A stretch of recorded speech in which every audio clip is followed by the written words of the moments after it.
We wouldn't want to turn it off, but we can wield ourselves a giant fuck-off hammer, which I'm not going to use, but I could if I wanted to, which I don't. It could be hammer time, but it isn't. But it could be. Alright, there's a locked door over there. There's a nurse here. Nurse is here. Shit. Oh, God.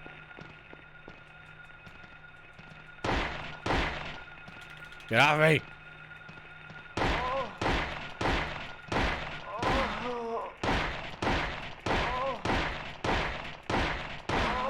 Huzzah! How am I doing on health?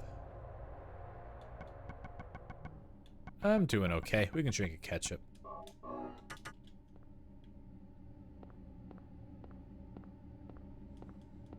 Pick up the ampule, Harry. Yeah, I know there's a body in the bed. Look at the ampule. Come on, come on, come on. There we go. Ampule. Ketchup. Whole lot of dead bodies down here. Bodies laying on the bed. I don't feel like checking this out. Says hurry. Let's see. We checked all the doors in here. The door to the storeroom is locked. We can't get in there.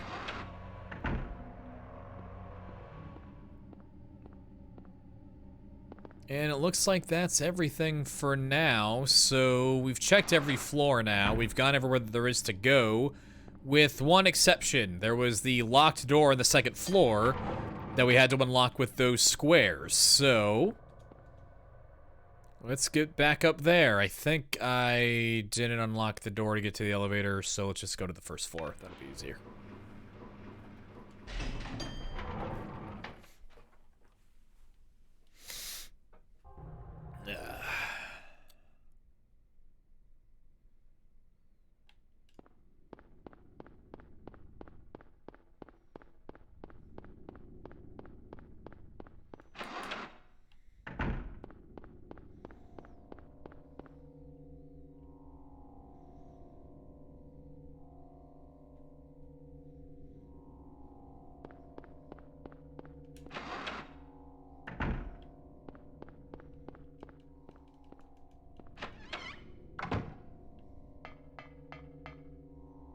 Okay, so let's go ahead and read this again and try to puzzle out what the the order of the four colors we got to put into the door are.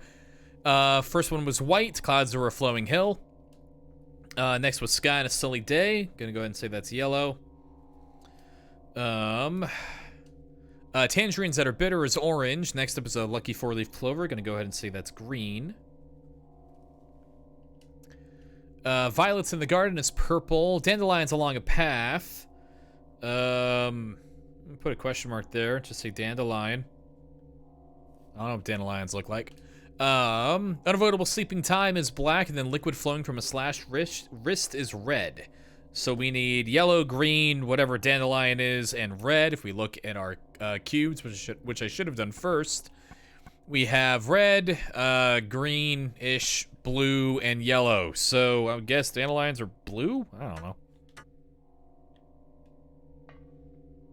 Let's just try clockwise-ish, yellow, green, blue, and red. And then if that doesn't work, we'll troubleshoot it. Let's see. First up is yellow.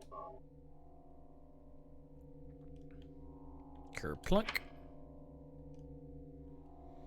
Next up is green-ish. Though the game does state that it's green, so that's nice. Next up is dandelion. Maybe. If this is wrong, I'll just swap the green and the blue ones, because I don't know.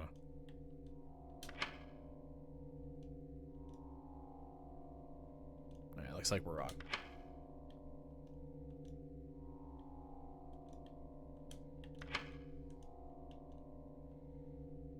Process of elimination.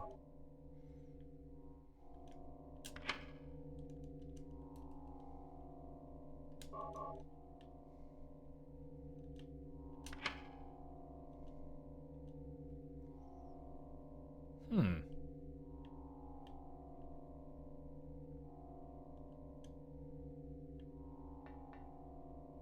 Huh.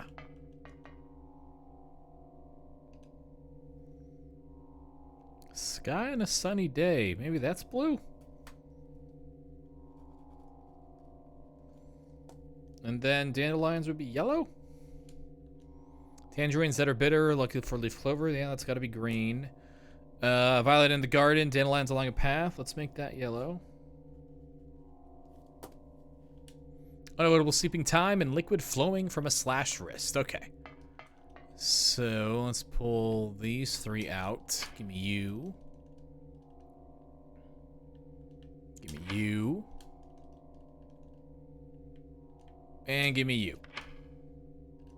A project I've needed to do for a long time now is just making a quick video for all the puzzles, just to have them all gathered in one spot, because the puzzles, for the most part, are, like, they're cool, but gameplay-wise, I don't really engage with them very much. And the main story significance is fairy tale. That's about it. Anyway, I'm a genius. First try. Ah!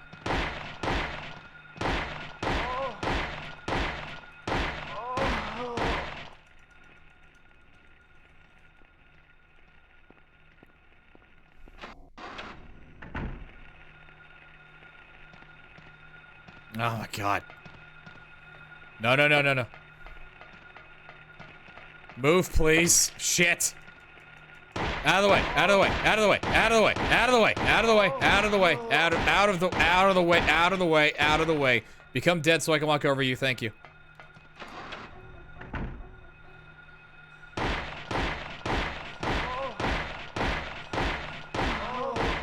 God, Alessa has a really high opinion of how many bullets a nurse can take. Shit's not easy, there's a key here. We got a key to the basement storeroom, that was locked earlier. So now we can get in there. Booyaka shot, keys for doors. Ah, no you don't. No, no, Harry, there you go.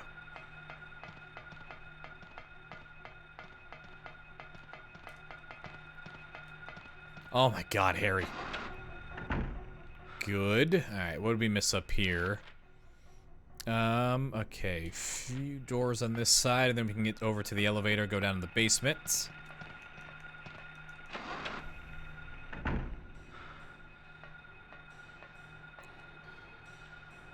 We got some disinfecting alcohol. If you drink it, you'll die. Or something. Like you throw up. They put something in it to make you throw up so you don't get wasted. Maybe.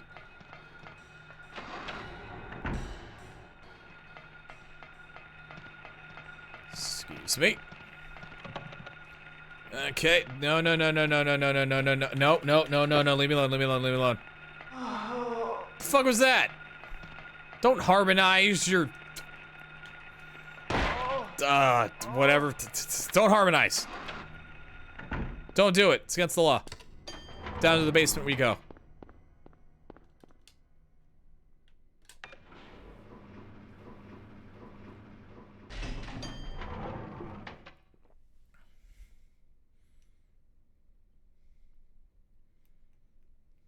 Just got a text from one of my employees, and I can tell that it's super long. So, I should probably check that.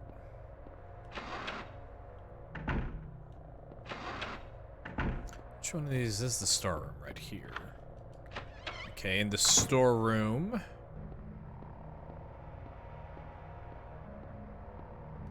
More bullets. There's a bottle filled with some kind of drug. Better leave it. Why would I need drugs? No, get the bullet. Thank you, Harry.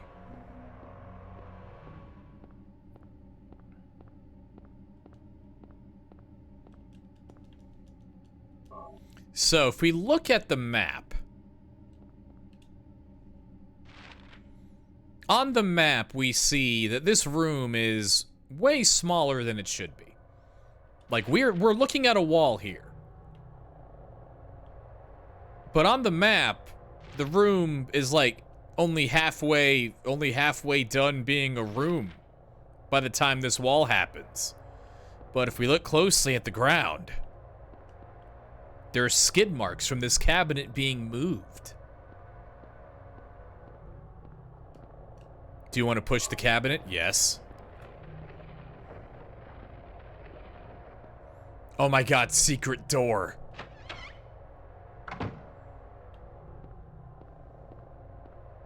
And in this secret door, we have another secret door on the ground. Looks like a hallway under a grate.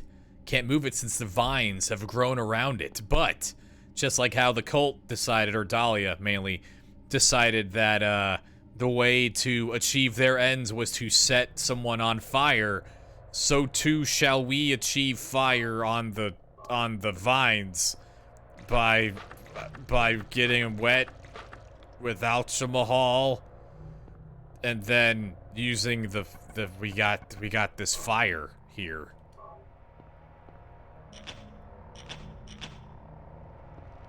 Symbolic. The fire symbolizes fire. Symbolically.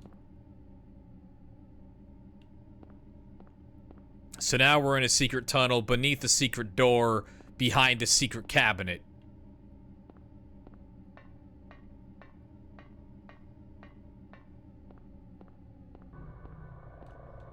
We no longer have a map for where we are. We are in, once again, the basement's basement of the hospital.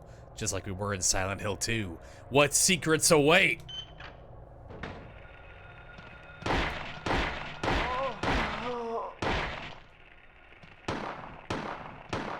Aside from all the people to shoot. Die, please. Thank you.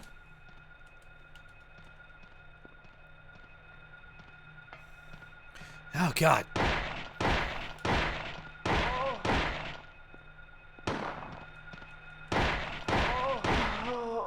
Okay.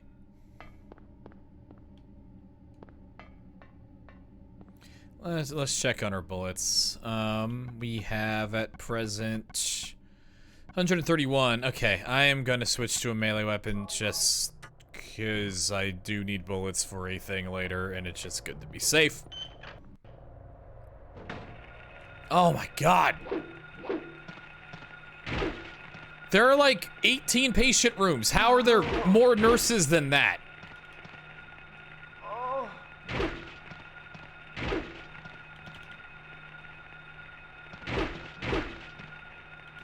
This is going really bad.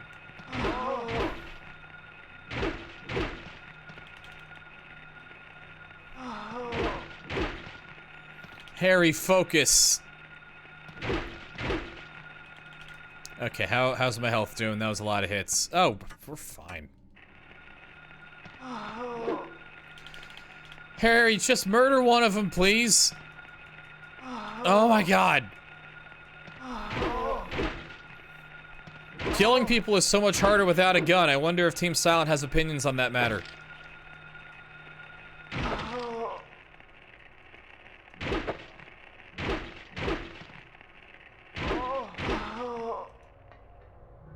I hate that death animation.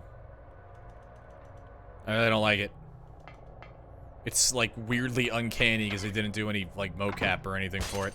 Oh no, loud noises. Oh no. Ah! Ah! Ah! Ah! Oh. Okay.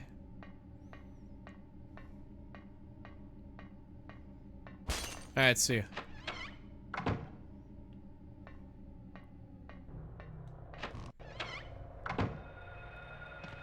That's a weird camera angle. Excuse me. It's gonna steal your... Oh, you got a videotape. Check life? I think we're fine. Oh, you're... Holy shit. We are not. Thank you, Sir. I'm stealing your videotape. Bye. I need to remember to look at it this time. I didn't look at the videotape last time, and then I felt dumb.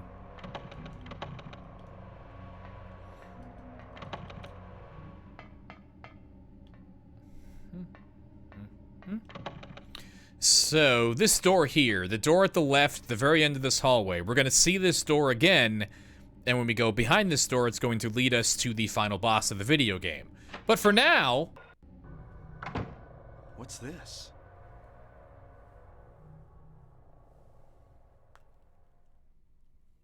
Looks like someone's been here.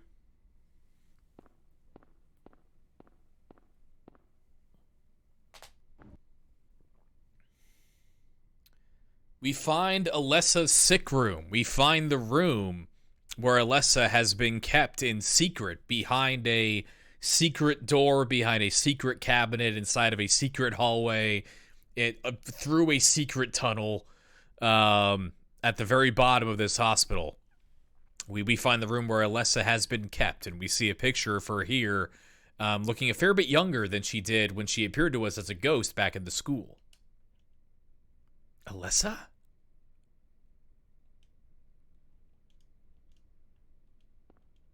Anyway, there's a key. Grab the key. There we go. We got the examination room key, which was also locked earlier. And we heard something behind it.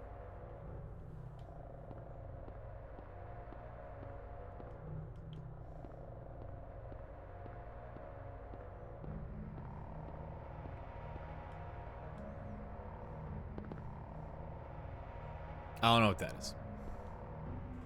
I don't like looking at it. A bed? What's it doing here? Who would... Ah! Alright, let's go back. I need to do two things. One, we need to look at that VHS tape, and then we need to go into the examination room and basically be done with the hospital.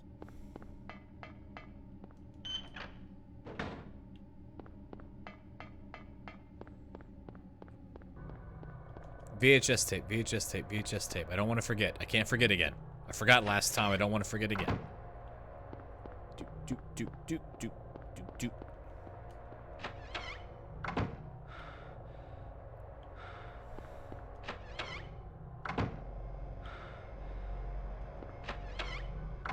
Okay, so we're in the basement.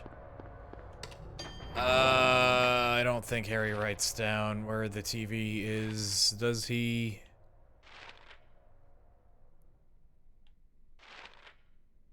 Oh, he does. 302. Perfect. Thank you, Harry. Thank you, Sir Heck.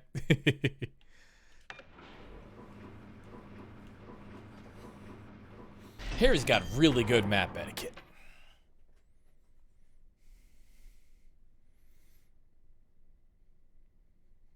And it's good I went this way because I actually did unlock this door.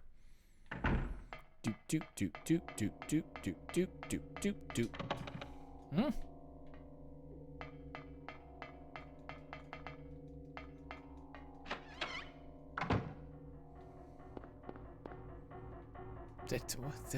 How? Oh, I'm on the wrong side. Okay.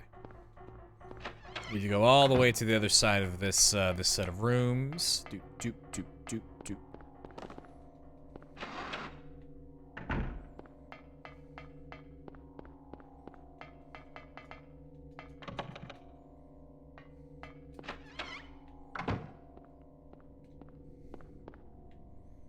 Yeah. I can't. Why can't I remember a map for 5 seconds?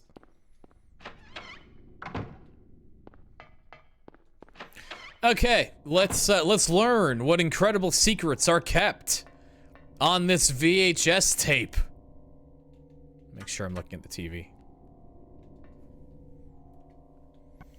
Nothing is on the label. This videotape was found on the 2nd floor hospital basement.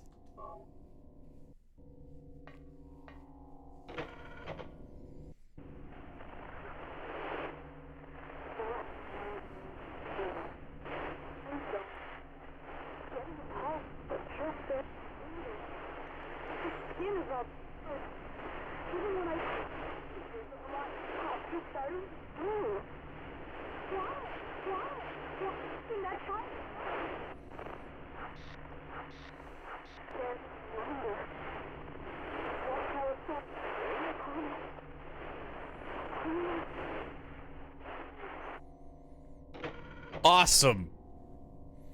Alright, so you can't really make much out of that, but whatever. The VCR seems broken. Doesn't play. Boo.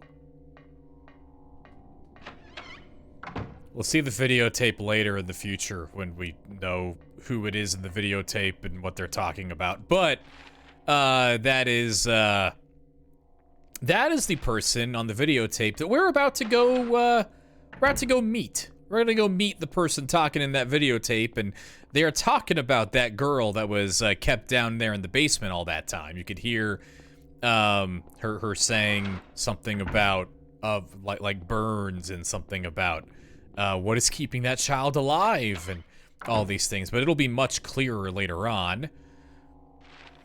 I need to be on the first floor. I went the wrong way. As I frequently do. Motherfucker again, damn it. This place isn't even that hard to navigate, but whatever. Get in there.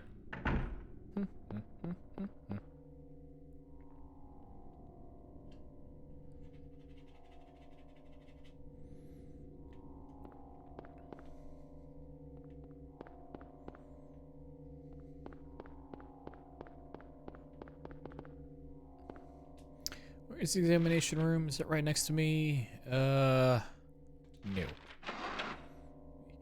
Okay, so now just to draw out the chronology real quick. Harry came to the hospital. He went up to the fourth floor that does not appear to actually exist.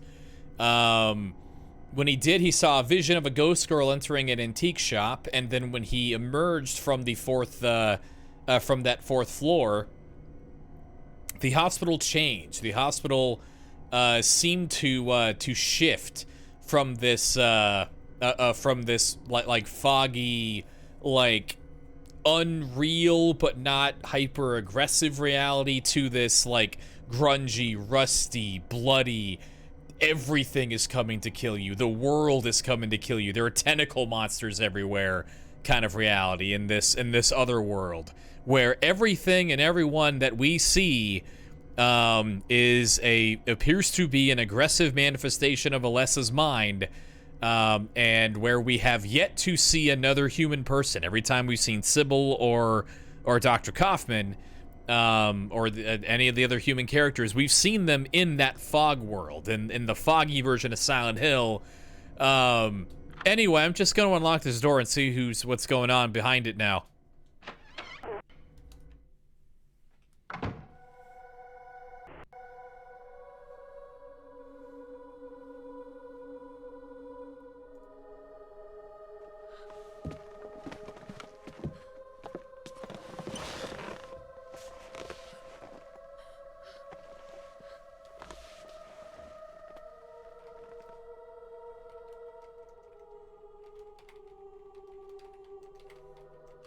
Finally, someone else who's okay.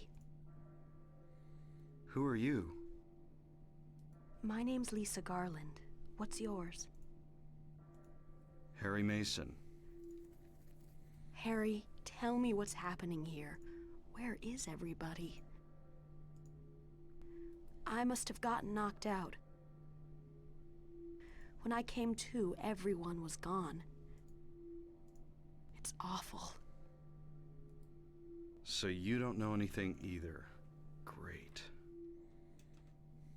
I just don't get it. It's like this is all some kind of bad dream. Yeah, a living nightmare. Let me ask you, have you seen a little girl around here? Short, black hair, 7 years old? A 7-year-old girl.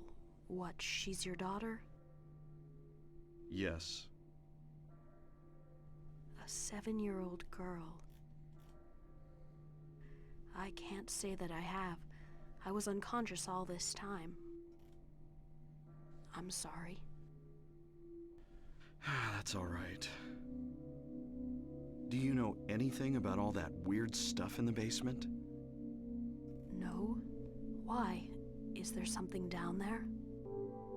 You don't know? Don't you work here? We're under strict orders never to enter the basement storeroom. So I really don't know. What did you say was down there? Well, it's... Damn!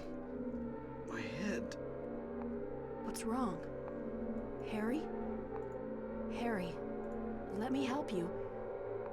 Harry?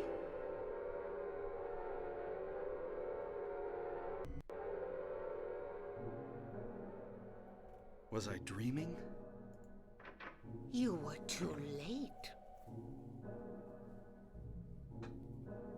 It's you. Yes, Dahlia Gillespie. Crazy church lady. Tell me everything you know. What's going on? Darkness. The town is being devoured by darkness. Strength must overcome petty desire, childish sleep talk. I knew this day would come. What are you talking about? I don't understand a word of this. Believe the evidence of your eyes. The other church in this town, that is your destination. This is beyond my abilities. Only you can stop it now. Have you not seen the crest marked on the ground all over town? So that's what I saw in the schoolyard. What does it mean? It is the mark of Samael. Nuh-uh. Don't let it be completed. Hey, wait! Okay, so three things. One, here we are back in the fog world. Here we are back in the unreal but more regular version of Silent Hill. We just kind of the siren went off, and then our head hurt, and then we woke up, and the nice nurse lady is gone. The nice nurse lady that only shows up in Satan Town. She's fine. Everything's fine with her. Kind of sounds like the voice from that VHS tape, though. Two, Dahlia is mostly making shit up there, but she's also not like... Again, she's not totally lying. So she says the town is being swallowed up by darkness, which is true. The town is wrapped up in the other world because of Alessa's power magnifying the spiritual power of this town. Dahlia calls the symbol, the triangle inside of those two concentric circles that we saw back in the school, she calls it the Mark of Samael, a symbol that Alessa, or this ghost thing, is apparently drawing all over town. And if it is completed, then we're fucked.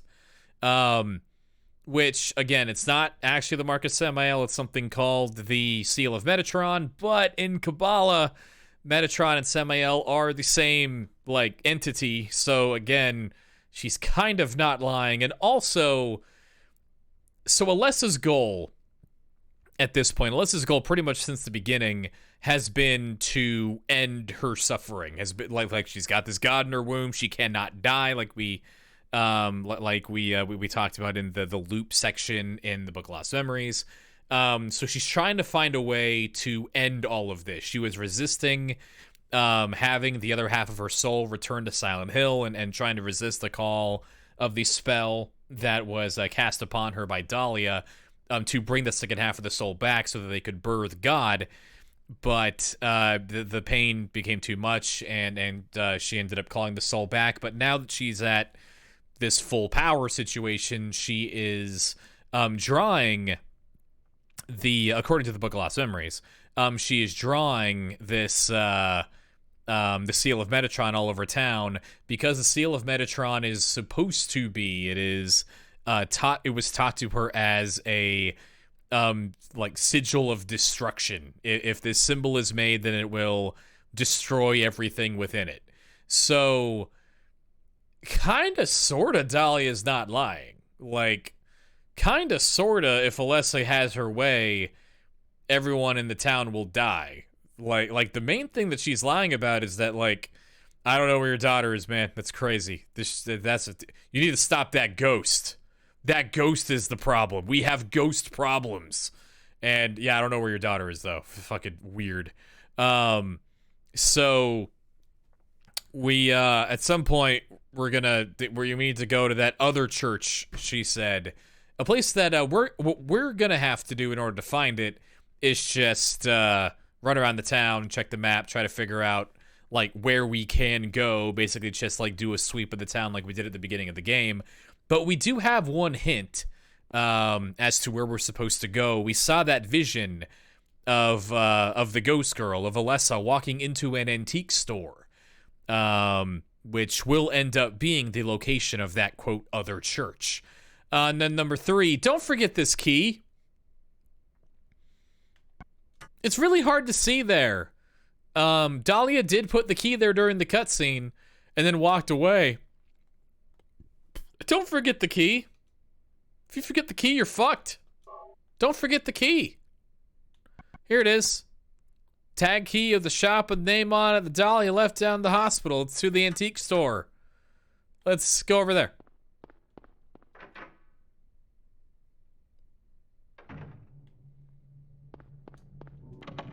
Ah.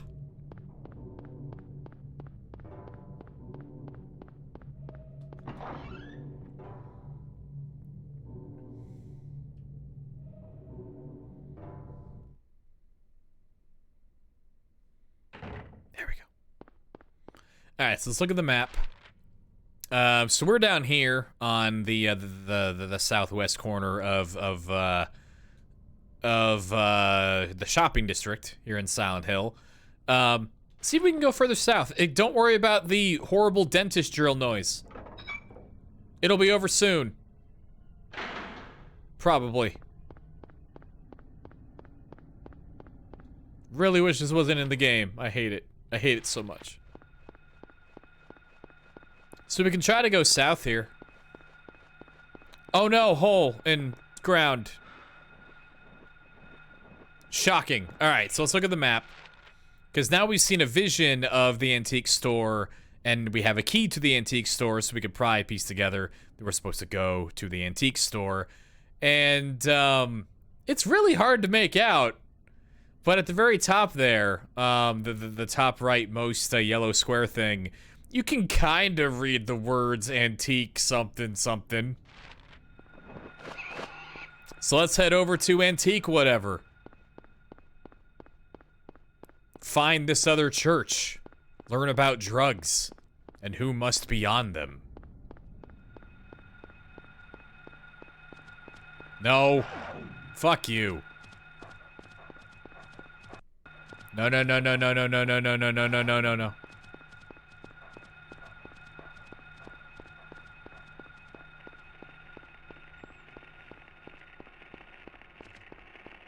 No, please.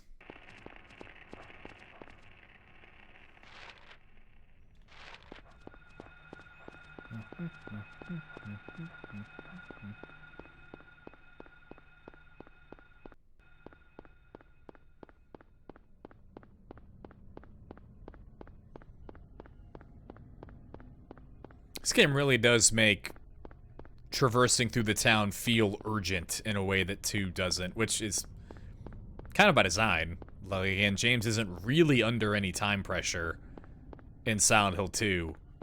And Harry here's just been told that everyone's, like that girl is going to cast darkness on the town, so we need to act fast. But anyway, here's the antique store. And we did see that ghost girl walking into this door here, so we know we're in the right place.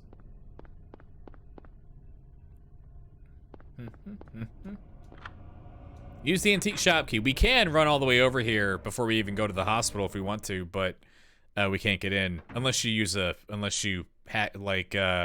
use a glitch to force your way in without the key. So, meh. Let's go ahead and save. So this antique store, Dahlia said that it is the other church in this town, not the Balkan church, not the church of the man Jesus, another church, a different church. A church that seems to mean something to Alessa, the mother of God. There's a clock here, nothing special. But it kind of just looks like a really, really, really, really shitty antique store. None of this stuff is of any use. Although back there we do see a cabinet. And we know that these people really like hiding their doors behind cabinets after what we saw in the hospital. There's a trace on the floor that someone moved the cabinet. Do you want to push the cabinet? Let's push the cabinet.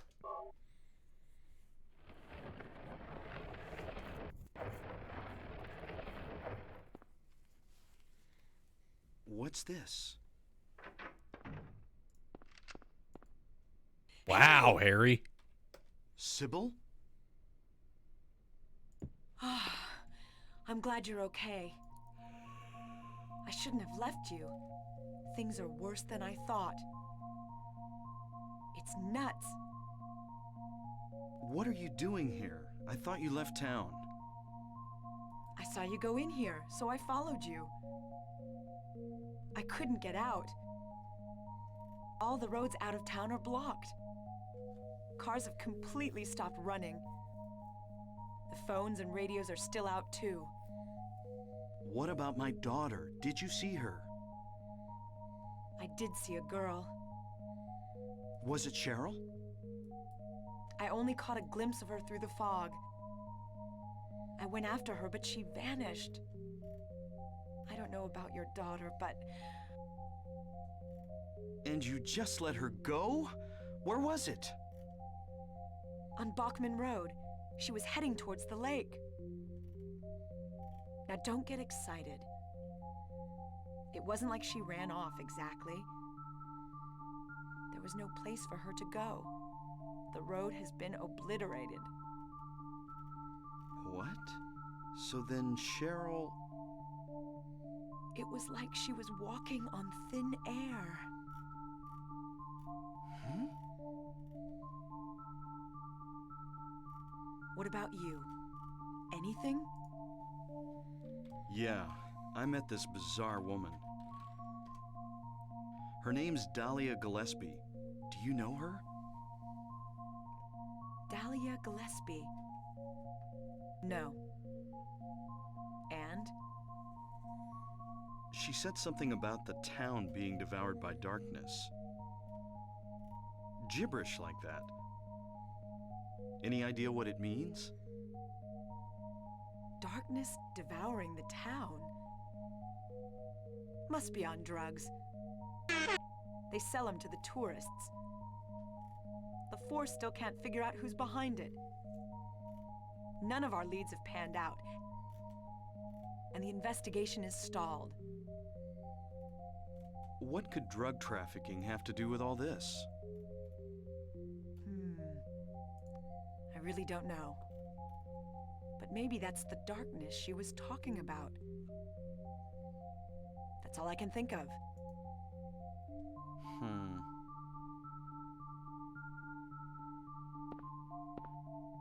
What's this? Just discovered it. Maybe there's something back there. Let's have a look. Wait. We don't know what's back there. I'd better check it out first. I'm a cop. I should go. Well, I'm an author of No, books. I'm going. Ha ha. All right. I'll cover you from here. Be careful. If anything looks fishy, get back here on the double. Okay. Sybil, Yeah? do you know anything about... well, like some other world? It's like some kind of bad dream. What are you talking about? I'm not quite sure. I try to make sense of it, but then my mind goes blank. Everything's dark there, and I hear sirens in the distance. I met this nurse. Lisa. It's like I was there, but not really. It's all a blur, like some kind of hallucination, you know? I have no idea what you're talking about, Harry. Must be on drugs. Oh. I was just wondering. Never mind. Harry, you're tired. Yeah, maybe.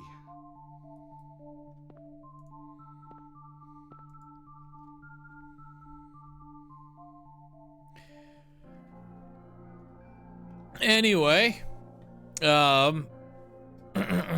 we were told that this place was another church, and there's a hole in this wall back here, and we're investigating it alone without the armed police officer. Seems really, really wise. It's a really good idea to do that right now. And we did see the game there kind of cross the streams a little bit between the weird cult stuff and the weird drug stuff. And Harry goes, what does that have to do with anything? But, you know, we'll figure that out. Don't worry. What's this? Some kind of altar. Never seen anything like this before. Maybe this is the other church.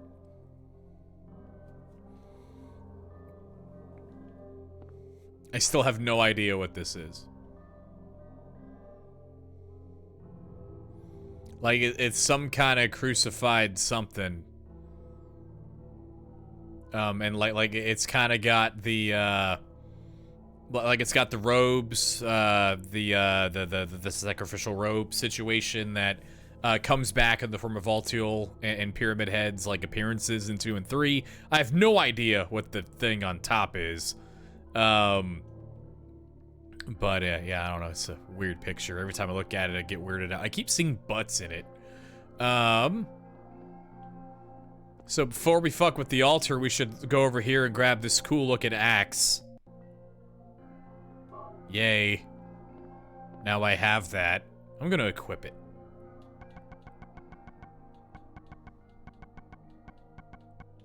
I'm gonna equip this axe. Yeah. Some kind of powder is left in this chalice. Whatever. B1, Section A, Center Supply, Water, Gas, Electricity, Power, whatever. I don't know that you would want the power company walking in on this. It seems unwise to me, but, you know, whatever. And then here, someone just wrote the words "No God" on the wall. That's fine. I'm sure that's fine. Let's get out of here. Let's leave. This room is boring, and I'm bored. Ah, the lock's jammed. Bummer. All right, let's just go back the way we came. What the?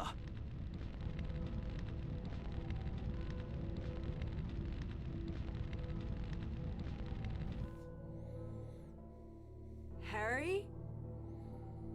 Are you okay? Harry?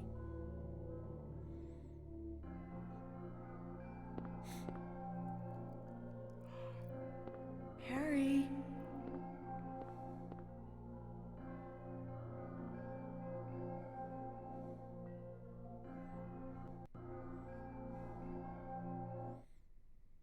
Harry is missing.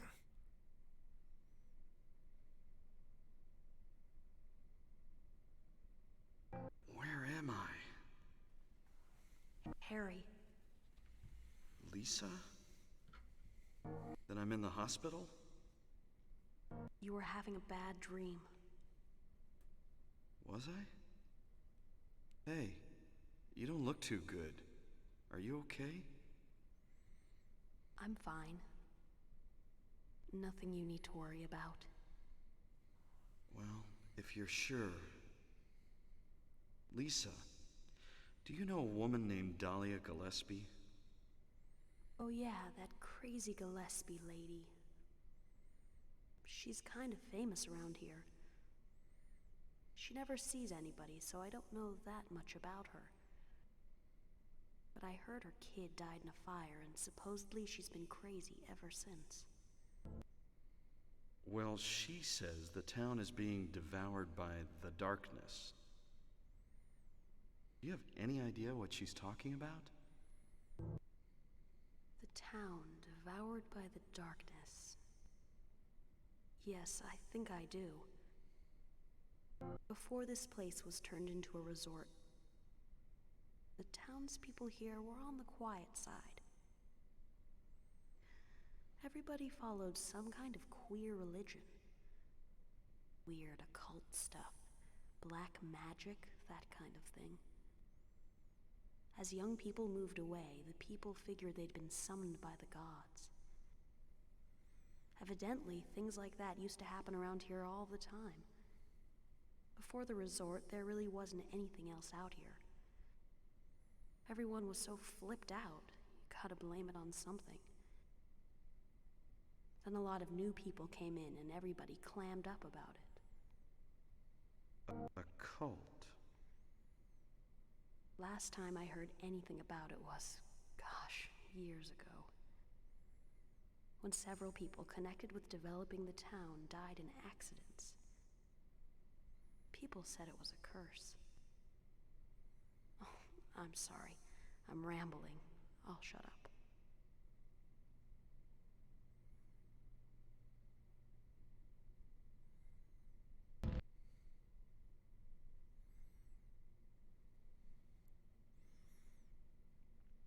Was that another dream? Did I pass out again?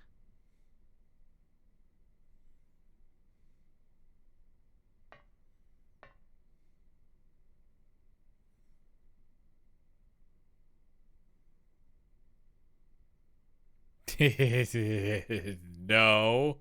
That's crazy, Harry. You're being crazy.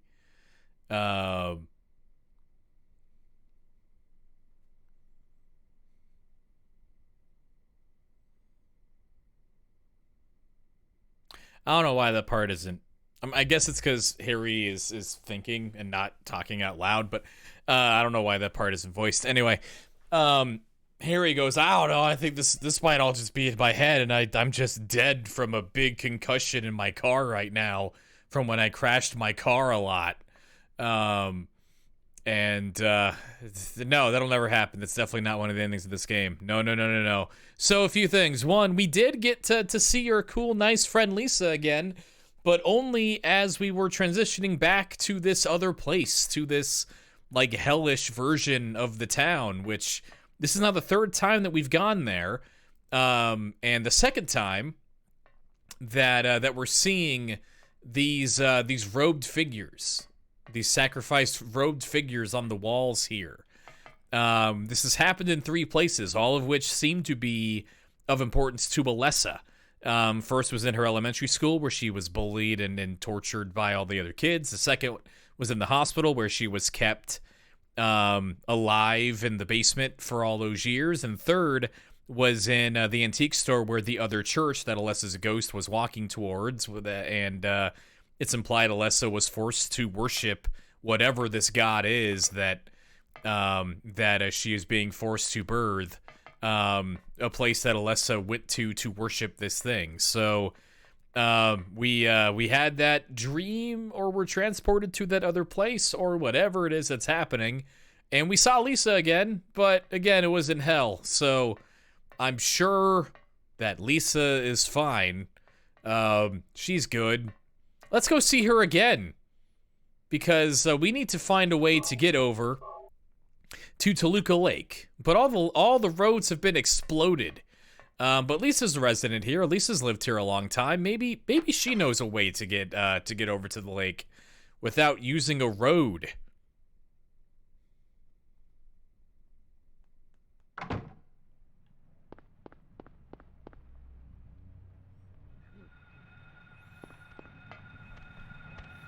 Oh, fucking romper. Damn it. I fucking hate those things.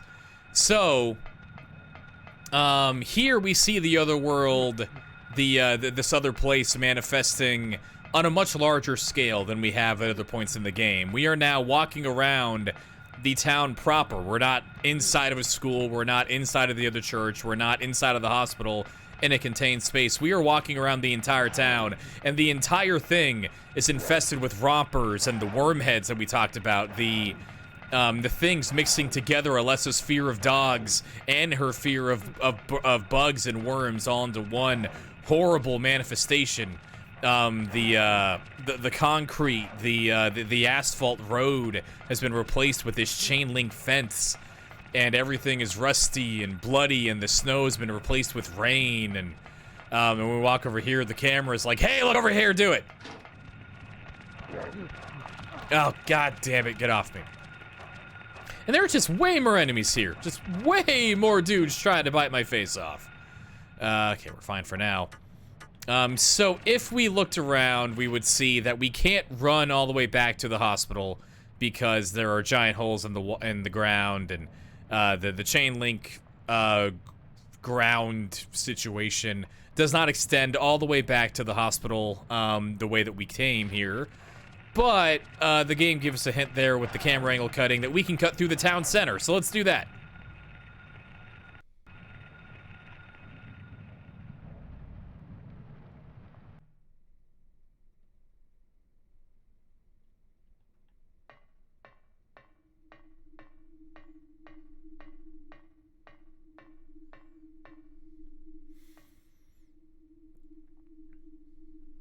In Silent Hill 2, the red squares, the save points at the end of the game, when James came to fully understand and fully accept, almost fully accept, what he had done and what needed to happen in regards to him having killed his wife, the save point presented itself in a 3x3 grid, and this 3x3 grid was meant to symbolize understanding and comprehension, at least according to the Book of Lost Memories. Here we see some television screens in a 3x3 grid inside of the inside of this shopping center, and someone has a message for us that might shed some light on the situation.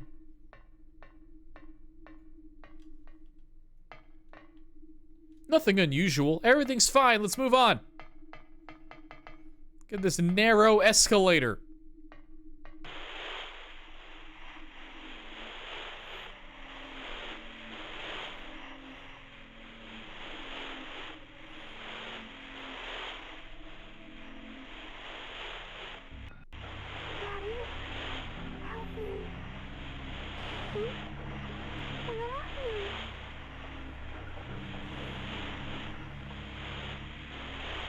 Cheryl.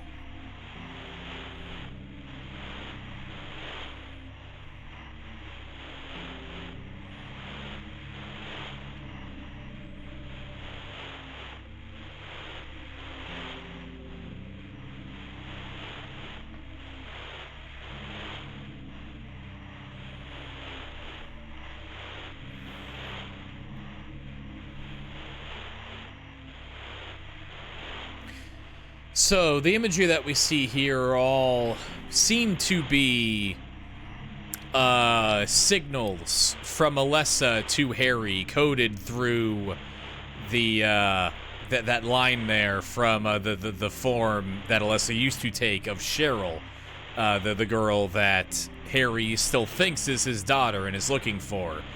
And on these screens we see the triangle with the concentric circles, that seal of Metatron, the so-called Mark of Samael that Alessa is working to draw across the town. We see that double image of Cheryl screaming. It looks like there's a version there's a picture of Cheryl and then a transparent version of that same picture overlaid on top of it, meant to symbolize the dual nature of Cheryl and Alessa's like weird soul bonding situation. And then we see all these other symbols. All these strange geometric symbols here that are popping in and out. All these symbols are going to be glyphs that are needed to fully transport over or to transport through the final area of this game, a place called Nowhere, or at least that's what it was translated to in the English version of this game. And we'll talk about the potential meaning behind these symbols when we get there. We kind of got to get into. We have to learn their names in order for it to really mean anything to us for now. So we'll just. I think we'll just leave this here for a minute. Just kind of let Harry hang out in this situation while I go on break. Okay, we're back. We need to shoot a butterfly. We need to shoot a caterpillar. We need to kill some bugs. It'll be symbolic. Let's do it.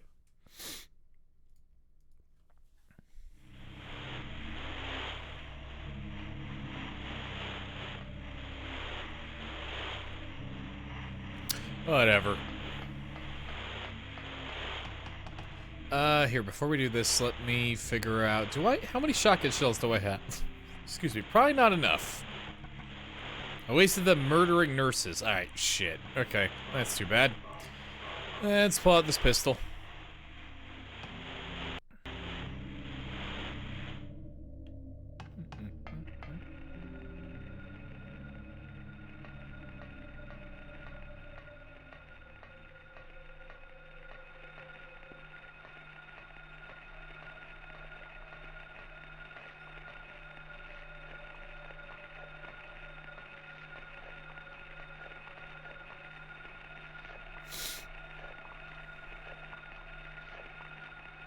There's like a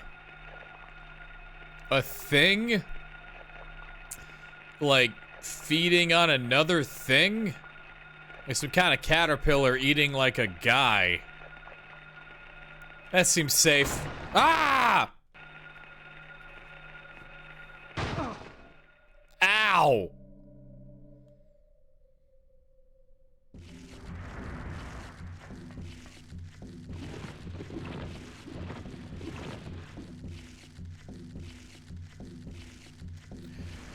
There's a bug here. It's shooting poo gas at me.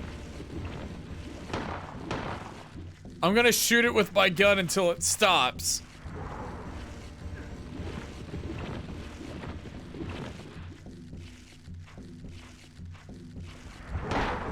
Ah, fuck. How am I doing? We're losing a lot of ammo, but, we should be very set on health, at the very least. Games about giant worm battles? It sure seems that way. Silent Hill 3's got some real good worm battles, too.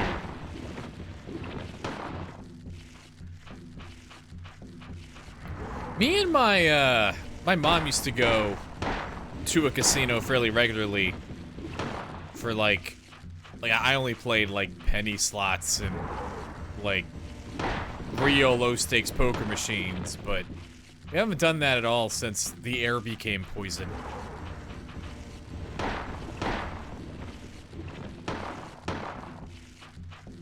Kinda don't think I want to at this point. All my gambling is on JPEGs of Nier characters now. Much healthier.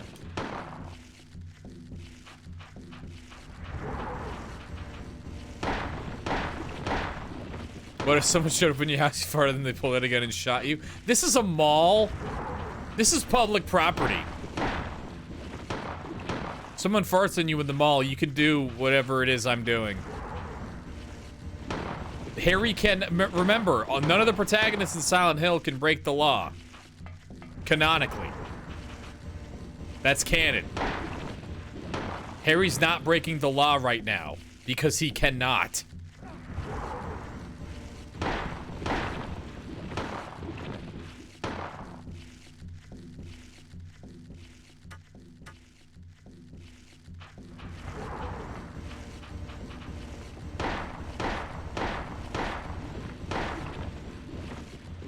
Anyway, Alessa is both scared of bugs and fascinated by bugs, as we will see towards the end of the game. We'll see that in Alessa's bedroom, she had several insect specimens, including what appears to be a spot for a butterfly that broke free.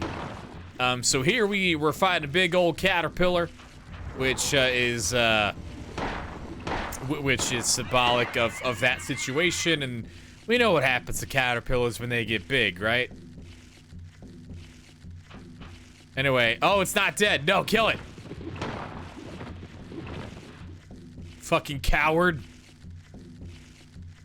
I didn't know a caterpillar could play possum. They're caterpillars. Anyway, he opens it. He opens the door with his body. So now we can go over here. Which is good, because this gives us a route to the hospital. Huzzah. So, here we go. This is the perfect spot to show this. We've had a few opportunities to do it, but, again, this is, I have not played every single PS1 video game. I haven't. But for my money, at least of the PS1 video games that I have seen, this one is pound for pound the best looking video game on the platform.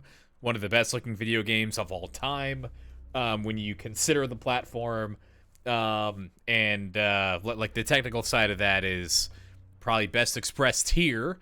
So we got all this rain coming down.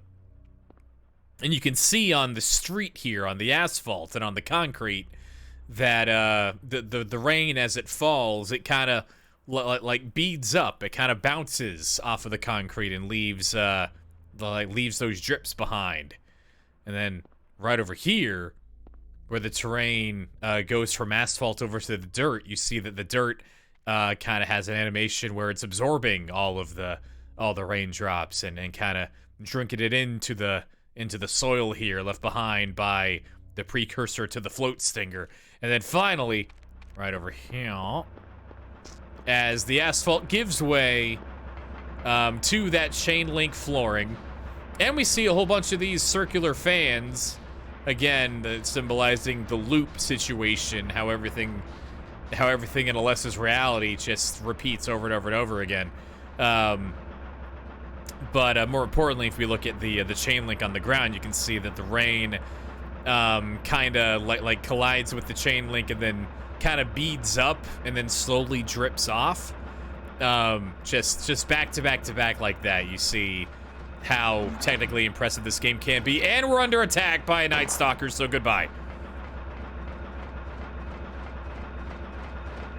No.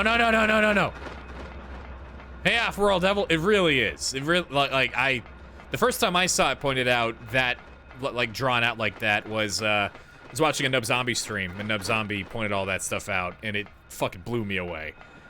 Just having them all right there, like no loading screens between them, no nothing. You can walk straight from one to the next to the next. It's incredible. This part here is probably the most anxiety-inducing this video game ever gets for me, because it's just a mad dash. It's just a mad dash to figure out how do you get from point A, being the Silent Hill shopping center, over to the hospital, and you're in sheer darkness. You can barely see where you're going. The floor gives in and out randomly. You are under attack constantly by advanced versions of all the monsters. It is real savage. Also over here, where is it? Look at it. Hey, Seal of Metatron. Oh no, or sorry, Mark of Samael. Ooh. You can see that Alessa's really going crazy drawing that thing. It is. I think there are like seven you can find on this route that are just kind of hanging out, just in the town, just drawn on random walls and shit. And there was also one inside of the other church ground that I didn't point out. I was looking at and I didn't call attention to it, and I meant to, and then I didn't. So whoops. Ah, thank God you can't fall off the earth like you can in 3. And there's another one. Ah, Wormhead. Seal of Metatron. Wish Harry said something about it, but he doesn't.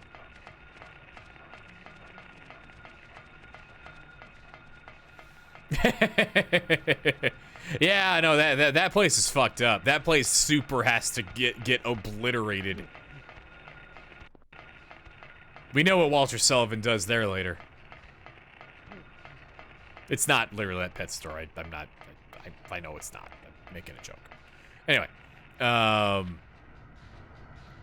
right, we went the wrong way. The seal. I love the way that Vincent's voice actor pronounces it. The seal. To be fair, he's like bleeding to death when he says it. He just sounds so sad and pathetic. But with his multiple knife wounds.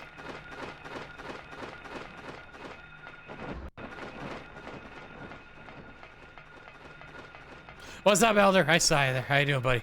How's your week going? I got your, can you, oh no, you can't see it. Boom.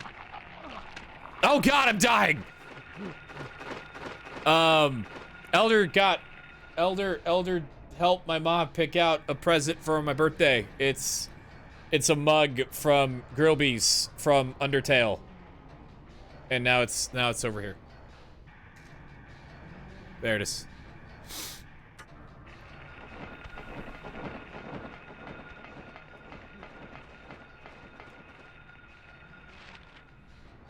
Okay, we're right next to the hospital, so we gotta go over here. Jeez, oh Jeebus. No, fence. Leave me alone, warm head. Oh wow, I 3 ketchups. Doctor prescribed 3 ketchups for my bones. I don't want a lying down hug from that weird dog man. Thought it was a cutscene, but it's not. It's over here.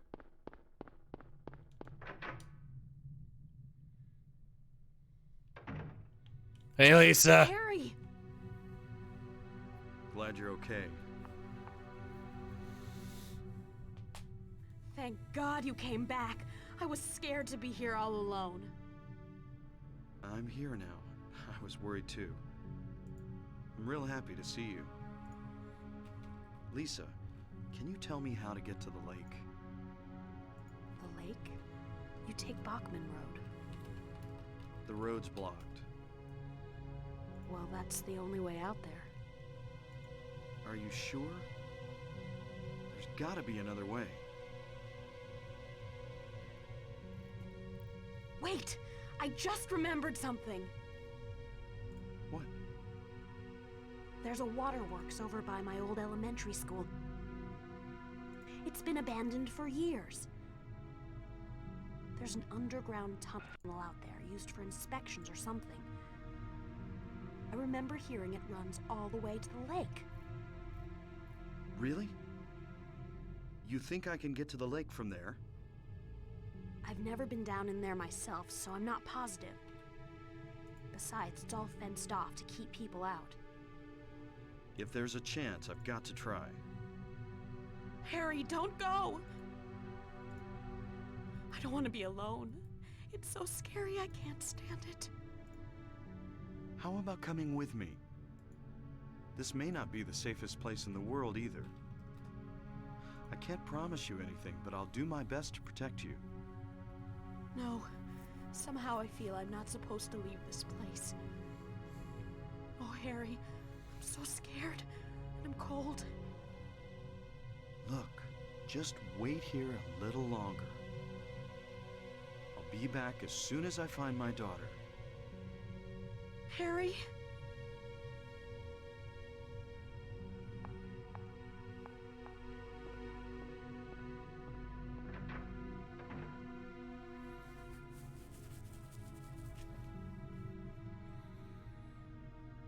So, earlier in the game... Oh, my controller. Please don't be dead.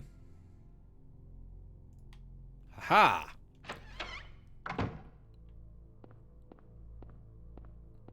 Lisa? Lisa, where'd you go? Lisa? Lisa, you're real, right? Lisa? Hmm? Real lady? Where did you go?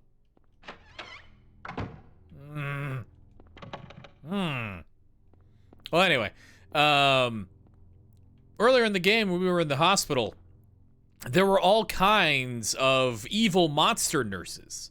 There were all kinds of nurses that were coming up trying to stab us with their stabbing knives, with parasites coming out of their backs. These nurses that Alessa has conjured in her mind, with parasites kind of symbolizing the effect that the cult has had on them, the influence the cult is exerting over the medical staff of this hospital.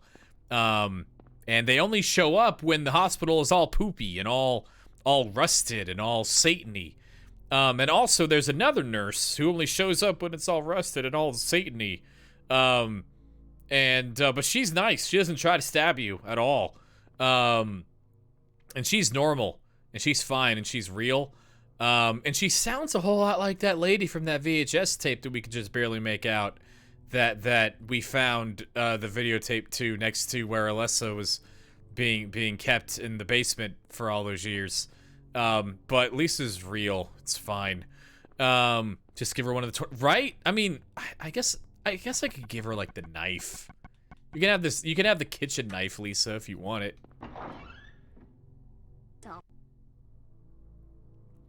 Anyway, we can't get to the lake through Bachman Road because Bachman Road got exploded. But we have another path now. We have a path through the sewers. Unfortunately, we don't know how to get to the sewers because the path to Old Silent Hill, which is where the door to the sewers, which we saw on the way to the school, or we would have if I had gone there. I think I forgot to. But that's where the sewers are. So, how do we get there? And actually, more to the point,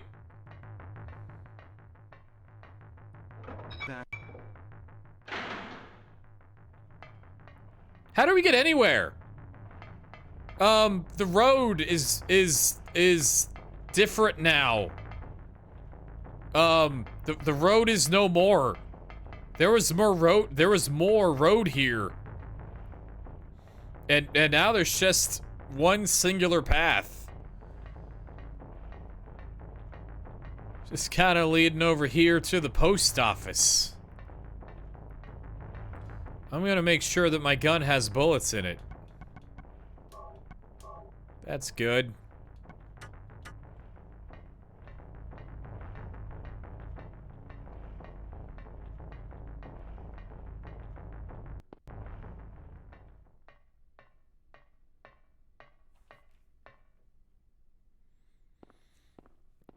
Anyway, that caterpillar didn't die. And now it's a big-ass butterfly, float stinger, Satan monster bug. And I'm gonna shoot it with my gun.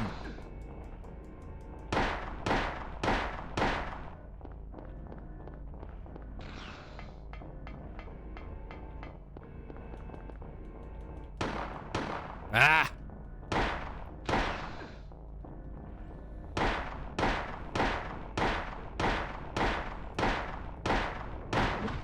Looks to me more like a Vino Nat, but either way. Either way, they're having problems.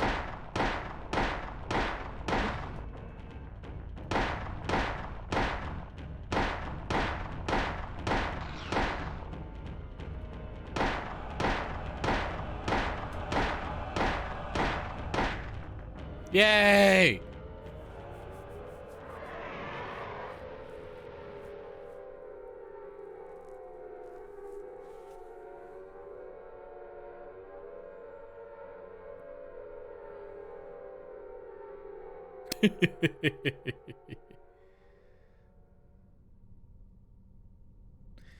What if someone walked in your house? It was a mall.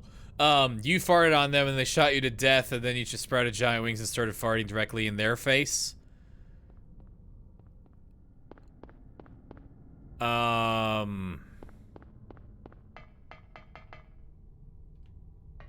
reject the premise of the question. Not because of shot me to death and then I came back and farted. None of that's all fine. Just because, again, it was a shopping mall. If it's where you, if you're calling it your house, then you're already breaking a law and you can't be the protagonist. Because protagonists don't break laws. That's canon. Anyway, we killed the bug and then the other world went away. We defeated one of Alessa's fears and then the world reset a little bit, maybe? I don't know. But good news is that now we can get over to the sewer because the world's roads are less fucked now. So that's good. Shut the darkness to death with my gun.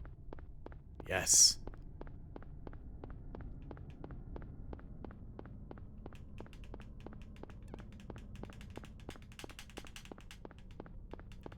It is weirdly hard to just run straight. Just run in a straight line. With the way I have this set up.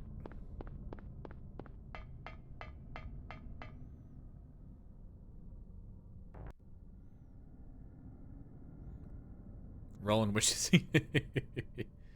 Roland would have killed that thing with like 2 bullets. Anyway, we teleported over to the sewer, even though we didn't know where it was. This must be that waterworks that Lisa was talking about. What happens if you go back to the school? Never tried. I don't know why I'm trying it now. I don't think anything happens. I've never looked.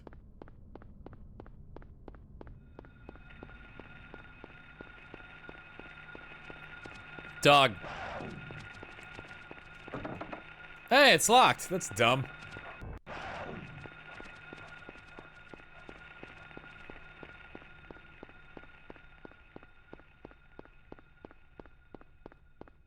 Back with corn dogs. I like corn dogs.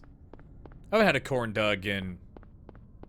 It's only been 2 weeks. Hasn't been that long. Anyway, we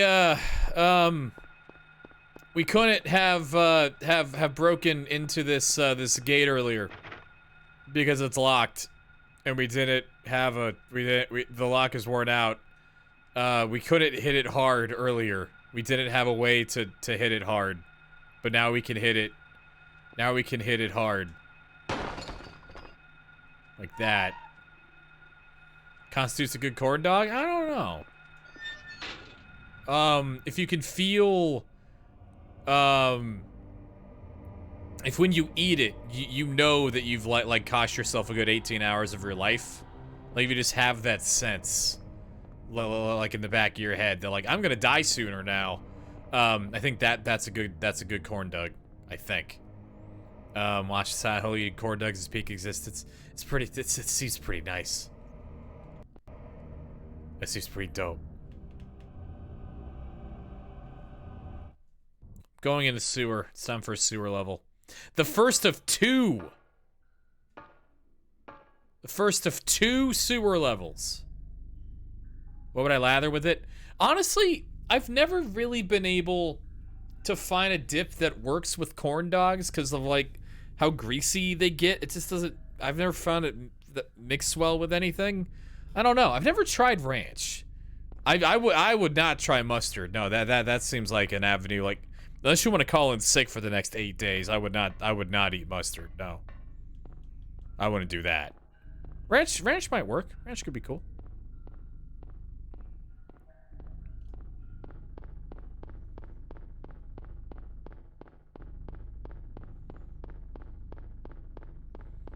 I don't like the sewer levels. They're boring. I'm already bored. This place is boring.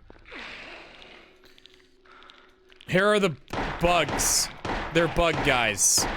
They look like bugs. Alessa doesn't like bugs, they're bugs. That's about it. We're gonna be running around here for a minute. The first one never takes me that long. And it's over before I know it. And then like, in the last playthrough, I was like, oh, the sewer went by super quickly. Cool. And I forgot there was a second level. And by the time we got to it, I was so annoyed that I forgot that it existed. I was so mad.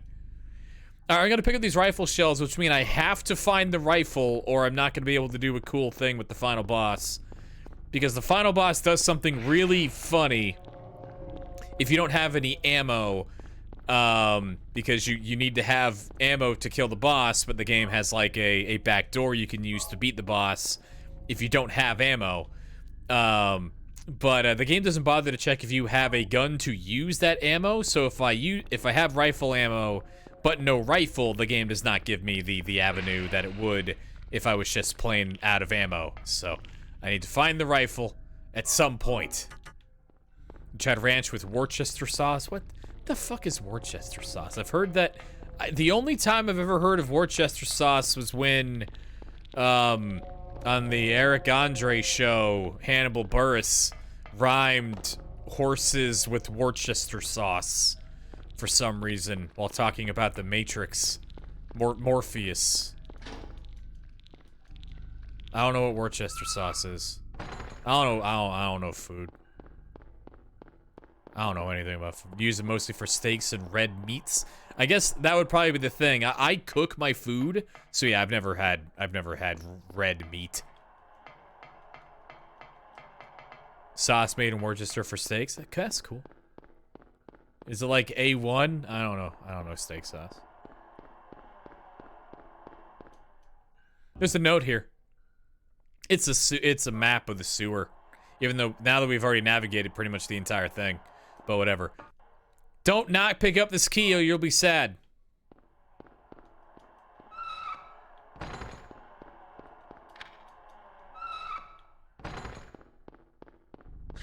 Oh, shut up, leave me alone. It's like Pepsi to Coca-Cola of the A1 side. Okay, cool. That I get it. That tracks in my head. That sounds right.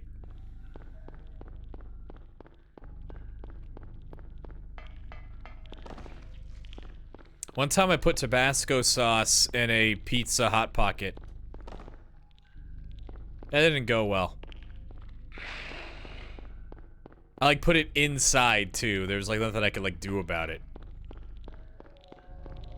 It was like a Tabasco injection.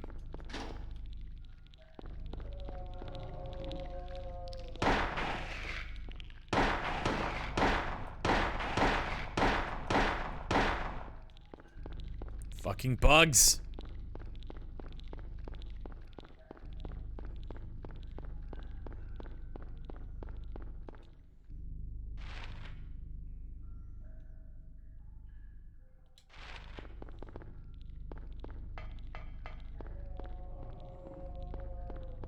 Pizza tastes great with some Texas Pete or Frank's Red Hot. I don't know what those are. I don't know what pizza is. What's pizza? I know Texas Pete. What's pizza?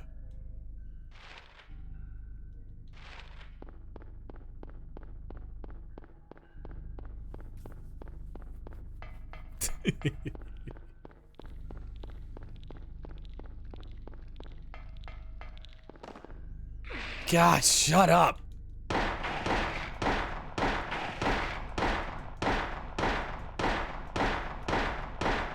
Ah! Hate this part.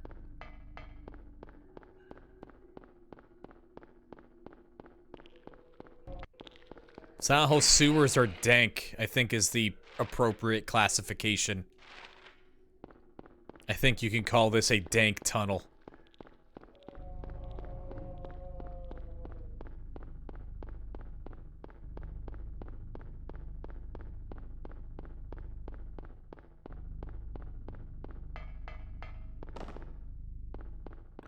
Oh, motherfucker. I went the wrong way. Thomas Jefferson used the word dank once? Why? Are you sure? Why? Was it about Tesla?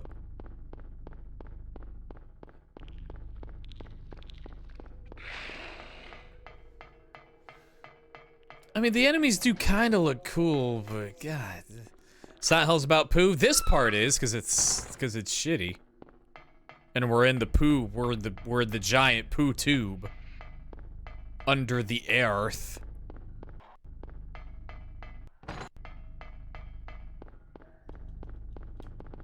Hamburger.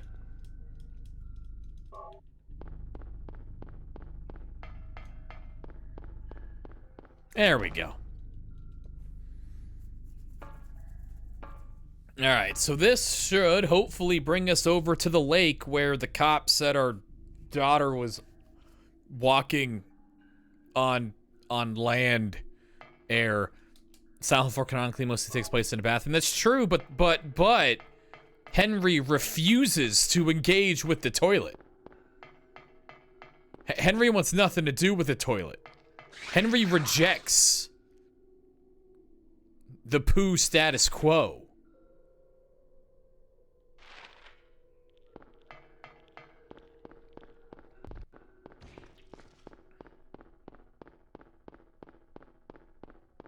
I feel like the footstep sounds in this area should be squishier.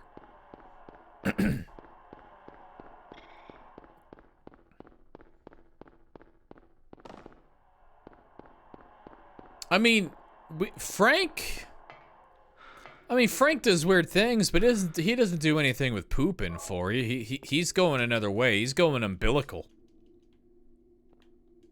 I guess we don't know his opinion on poop-related escapades. Just grab the bullets, Harry, thank you. Fuck's sake.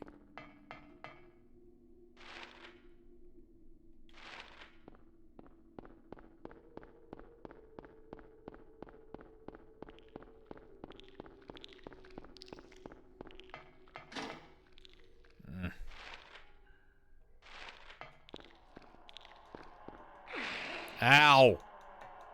Of course it's locked. Fine. I'll be back.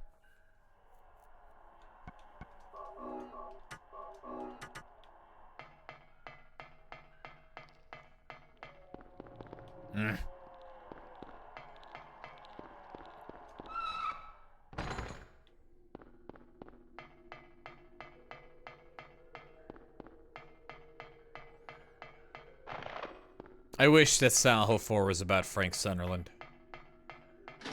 I want to know that dude's opinions about everything. I want to know Frank Sunderland's favorite baseball team.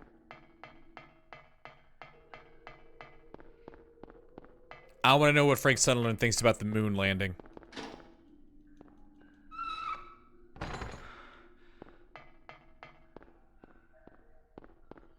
I want Frank Sunderland to, like, pick all the horses that I bet on at the racetrack. Over here, there's a bunch of goo in the water. Goo water. Frank probably hates 5G. Canonically, his son does. There's a key in the water. Oh, no, there's a bug. Ah, okay. Someone's from Maine. He's probably from Maine. So yeah, I mean that makes sense with the New England situation. That would be the Sox. They should do what Resident Evil did with Chris Sunderland and Kennedy, just make him every. I mean, that kind of happens with Harry, cause Harry shows up in 3. He's dead, but he shows. Oh, loud noises. He shows up in 3 as a corpse. As a disemboweled dead guy. But he's there.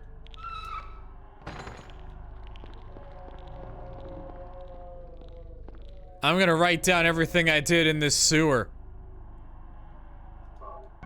And they were even thinking about doing that a little bit with Homecoming,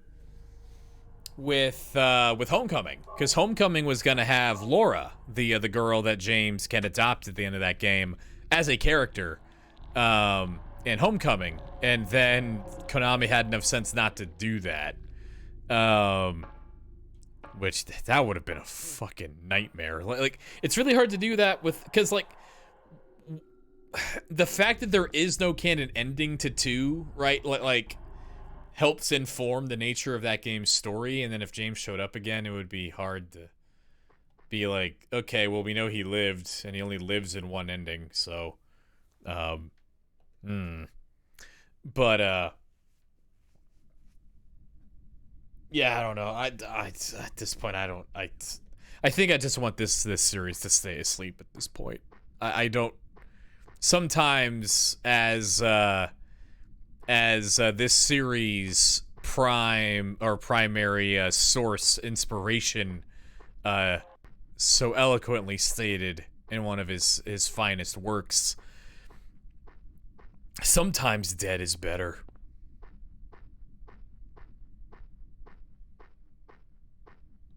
Yeah, I have a warm spot in my heart for Homecoming. I think Homecoming is neat. It seems like a lot of folks think that a lot of folks think that Shattered Memories is the best Western-made Silent Hill game, and I get it. It's probably like the best video game, but in terms of being a good Silent Hill game, I think Homecoming easily comes the closest. Mainly because that game's premise I actually really like. I think that game's premise is fucking rad. And that game does a good job with the other world. It literally makes it look like hell a lot of the time. Which is cool. Like the first 3 games in the series had very different takes on the other world. So them taking another take is I think a good idea. Even though it mostly cribbed from the movie. And then there is the Centralia shit, which is pointless. But yeah, I mean, Konami doesn't make video games anymore. Konami makes pachinko machines and baseball free-to-play garbage. And Yu-Gi-Oh! Free-to-play garbage. Oh yeah, and like the nurses have like a silhouette of a baby going on in their stomach when you flash the flashlight like directly at them. It's fucking crazy. It's not bad. Oh, you start Eldering? Ooh. Why is everyone telling? No. Okay. In 130 hours, we will talk about what being maidenless means. It's very complicated. You're fine. I promise that you're fine. It is. I'm gonna have to show you like 18 bosses' pants to explain what that means. So just remember that. Oh, don't worry about it. Castlevania, yeah, the Castlevania anime series is good, and then they made the NFTs. So, I have thoughts about that are in like a Word document somewhere. And I have installed Unreal Engine 5 onto my supercomputer for reasons. Is Konami maidenless? I don't understand the premise of the question, but probably? I don't know how the answer to that question is yes. Oh, Pat.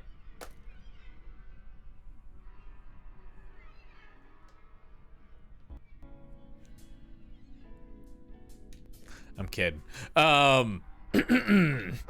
Here I am, noted Konami video game playsman. Hope you're all excited for Metal Gear Solid. Fine.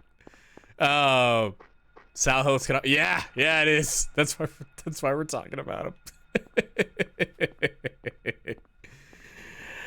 I'm fine. Oh yeah, no, I got my. I think I have a Yu-Gi-Oh card. Oh, I have one on the ground over there. It's fine. But I do have the map. Did I not pick up the map? I looked at the map. It's right over here. Why did I not pick it up? That was stupid. Okay. So we need to, wait. Why am I not? Okay, I have it. Okay, it's just whatever. I don't know why I didn't pick it up the first time. That's dumb. Okay, so we need to get over to Toluca Lake. That's where we heard, and it's right here. This is where we heard that that Cheryl had maybe made her way to. This is where Sybil saw a girl walking around. But before we do that, we need to do some stuff over here. Because if we don't, God wins. And we don't want that. Not this time. So let's just look around and sweep. Let's just ignore our daughter and just kind of see what there is for us around here. Let's just see what's going on. This door's not real. I hear a romper. I hear a romper. No, no, no. I gotta kill you. I gotta kill you so we can look at McDonald's. I wanna look at McDonald's. Okay.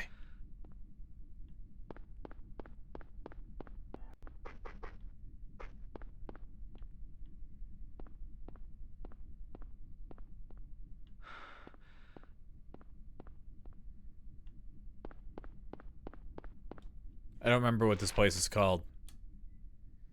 Welcome to Wreck Burger, I think is what it is. It's got arches. It's really hard for me to look at them because I can't look up, but it's a burger joint with big ass arches. You know what it is. You know what's going on. You have several Yu-Gi-Oh cards sitting in a binder waiting for me. Ah, jeez. Recreational burger. We got it. Shit, we do gotta do that. Fuck. I need to leave my house.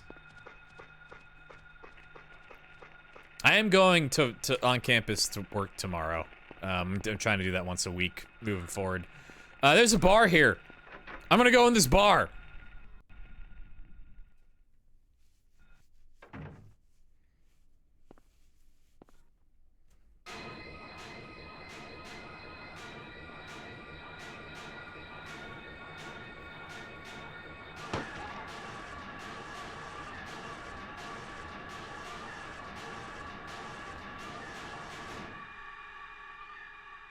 Yeah! Are you okay? Yeah, I guess so. But I'm beat. I thought I was a goner there. So how'd it go? Did you find a way out? No, not yet. How about you? Zip. But it's too soon to give up. This craziness can't go on forever. A military rescue squad should be here any time now. If they come through the town, we're home free. I hope so. I better get going. This isn't the time to stand around flapping our gums. Do you know a girl called Alessa? No. Liar.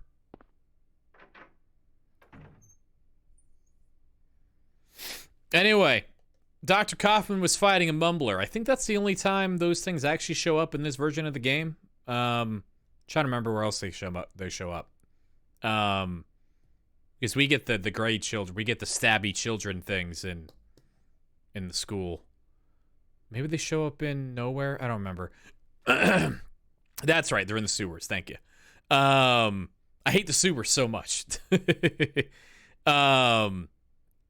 But anyway, so we just saved Dr. Kaufman by shooting that mumbler with a bullet from our gun. And we didn't have to do that. We could have just run over to Toluca Lake and tried to find Cheryl.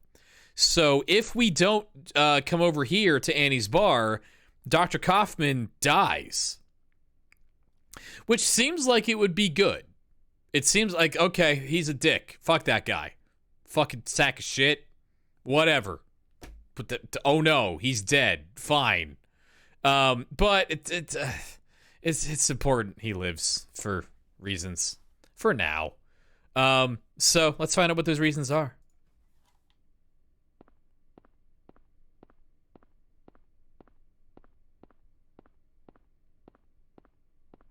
Where's the thing? Where did you drop your shit? Where'd you? Here we go. Kaufman must have dropped this. Looks like it's full of stuff. We got a Kaufman key. We got a receipt. And I believe that's everything that there is to functionally do here. This is a cool little bar.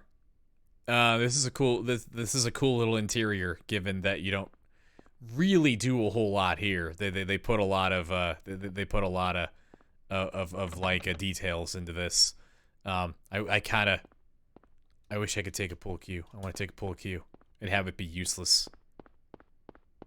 Anyway.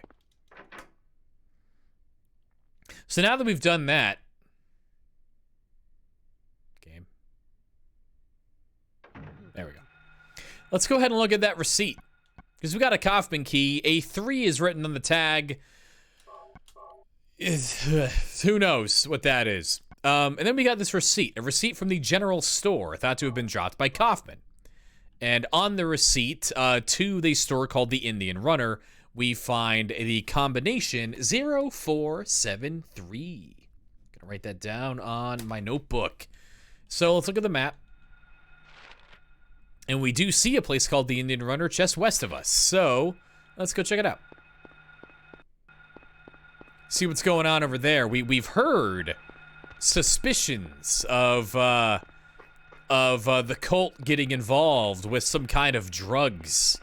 And that doctor man seems to be the only medical druggist in the world at this point that isn't dead or parasitized or fake. So we gotta do what he says. We gotta go where we gotta do things. Here's the Indian Runner door. There is a lock on it for some reason.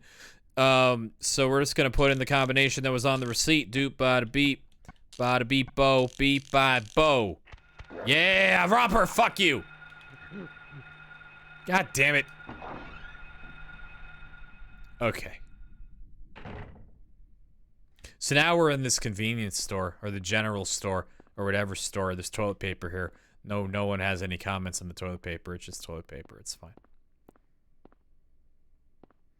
Got some rifle bullets. Got a cash register. August 20th. He came by. I handed over the package that the woman left here. September 12th. He showed up at Norman's too. Don't want to be involved with their likes anymore, but I'm gonna be creeped out even more than before. Thought of leaving town, but I'm afraid of what'll happen if I do. So someone is afraid of he and him. He is almost certainly Kaufman he and the lady. How did they put it? That woman. The woman and Kaufman. The woman and he. Blech. So he is probably Kaufman, and the woman is probably Dahlia. And we will see that they are connected later, Dahlia and Kaufman. So, whatever this package is, being transferred. And handed off in this place between between Kaufman and Dahlia. It seems like it is creeping this guy out. Safe's locked.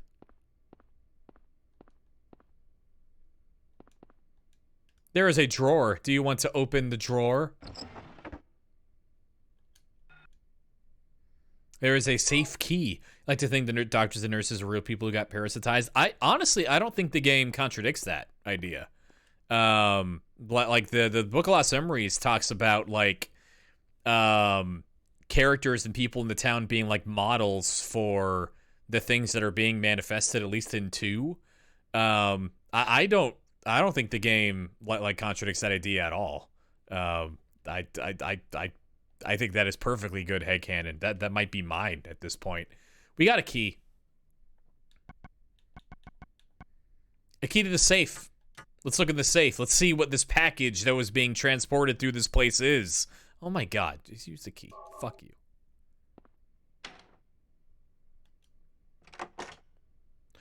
What is this? Drugs! Okay. We're not going to take him. We're just going to leave the safe to the drugs unlocked forever. Let's look at the wall here. 3 loaves of bread, 3 cartons of milk, 2 dozen eggs. 3 loaves of bread, 3 cartons of milk, 2 dozen eggs, 332. 2 dozen eggs, so I'm going to say 2 dozen. 3 cartons, 3 loaves. After this, Kaufman left for super job as a taxi. Deliver to back door daily 8 a.m. Rear entrance code 0886 Norman Young. So someone is getting a delivery of food every day. Someone needs 3 cartons of milk every fucking day. And the rear code entrance is 0886. And there's another little article here. Norman's grand opening. Just a little picture of someone named Norman's at their grand opening of what looks like a motel. And if you look at the map, we do see a motel a motel down there. Someone named Norman is making someone named Norman is getting a delivery from this store, and we have the access code to it, and this place was also delivering drugs.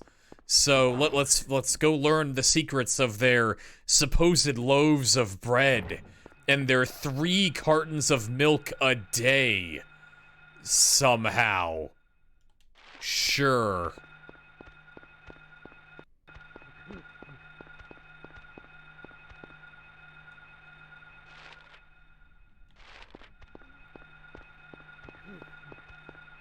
I fucking hate the romper. Honestly, this game getting an HD remake might, like, on top of the fact that Bloober would almost certainly be making it, which would suck. It's locked, but no, the keypad. I also don't want to see the romper in HD. I have no interest in looking at the romper in HD. Fuck that. No. 0886 is a combination we have to something. Is it this? Yay, we can open this door.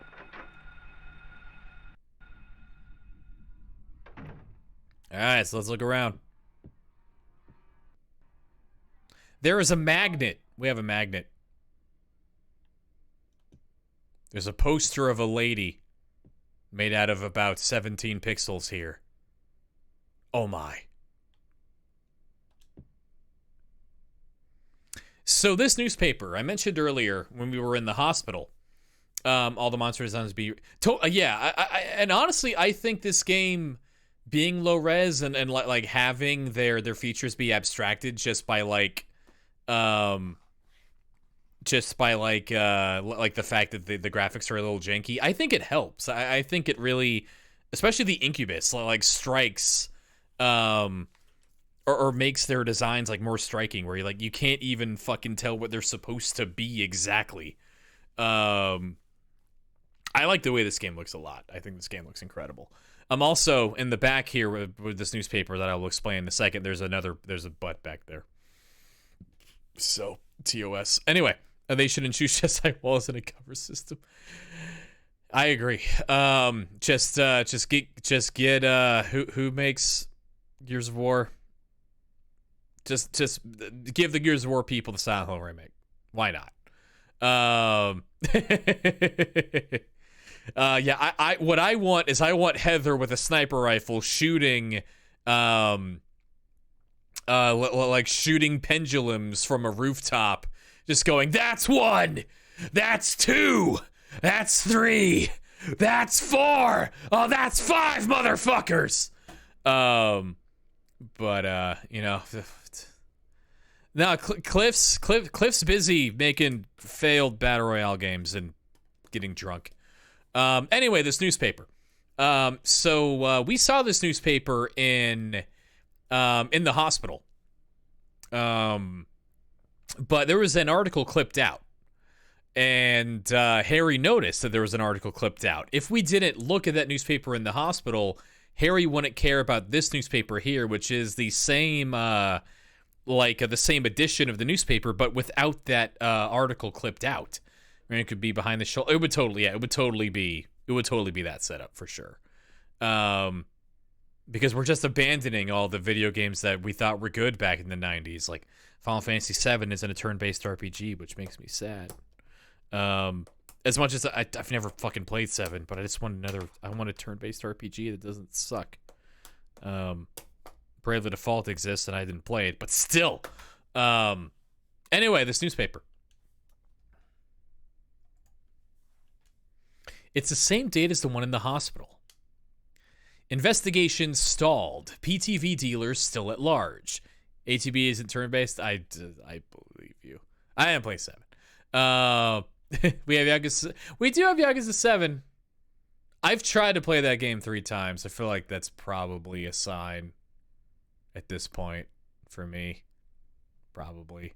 As much as I love Ichiban, I feel like I should probably take a hint at some point. Okay, investigation stalled. PTV dealers still at large. Suspicious deaths continue. Like the anti-drug mayor, a narcotic officer dies of a sudden heart failure of unknown origin. Is Dragon Quest XI turn-based? It kind of is. Yeah, I guess it is. So, the article here points out that the mayor died. We knew the mayor died from the timeline, but now we learn that the mayor was specifically an anti-drug mayor. He was trying to crack down. There we go. On the proliferation of drugs in Silent Hill, and this seems to imply that Kaufman and or the cult probably had him become dead because of the drugs that they used to get people high so they could see God. The mayor was coming for him. Also, Officer Gucci, that was mentioned in the police station, suspiciously died of heart failure. Mysterious. People really like Dragon Quest XI. I need to play Dragon Quest XI. I'm never going to play Dragon Quest XI. Why am I even saying that? It's not going to happen.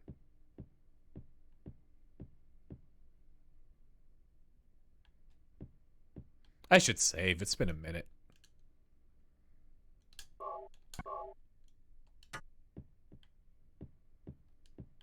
Nothing special. There's a guest register, but nothing special is written here. There's a vending machine. Doesn't work. Yeah, who has time? Who has time? I did play... Who has time for a game like Elden Ring that takes 190 hours? Who has time for Final Fantasy IX that I streamed for 4 months? Who has time for these things? Nobody. Cigarette machine. Oh, I'm braced. I'm braced, Farron. I got no idea what you got planned. I'm scared. I'm frightened. Okay, so that was the, like the manager's office or something for the apartments. Now we need to find room 3. We need to find the place where Kaufman is apparently staying. And hey, we found it.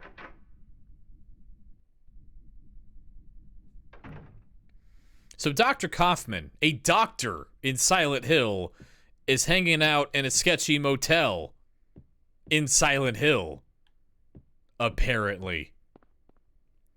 Now, I hate to belabor this point. I bring this up every time. Here is the bathroom of this motel.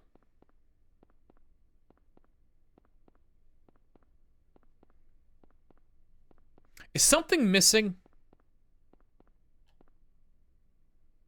I see a sink. I see a shower.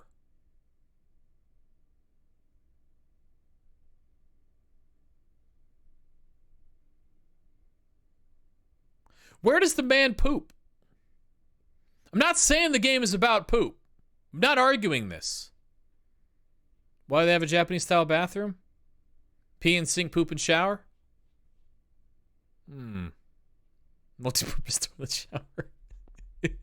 Maybe they all share, maybe like the toilet's next to the ice machine. I'm taking your ketchup, Kaufman. I mean, yeah, this could just be, you know, this was a game made for Western audiences, but Clearly, there are designs of rooms that are evocative of, like, it was a game made by people in Japan. So maybe it's just that. I don't know. But why is there no poop? Why is there no poop hole? Where does the man poo? I need to play the Resident Evils at some point. There's a shelf here. We know that they like to hide things behind shelves, do these weirdos. I'm gonna push a shelf. There's a hole in the ground. There's a crack. Something glints inside. The crack is too small to reach in, though. Thankfully, in the manager's office, there is a magnet. A long, thin magnetic rod with a string attached. Wow. Silent Hill 3 rejects poo. Silent Hill 3 looks you in the eyes and goes, who would do something so disgusting? So I don't know. Anyway, we got a key. We got a key to a motorcycle. So, in the section of the Book of Lost Memories, this little book here, there's the section for the folks who, or the artists and the works that inspired these video games.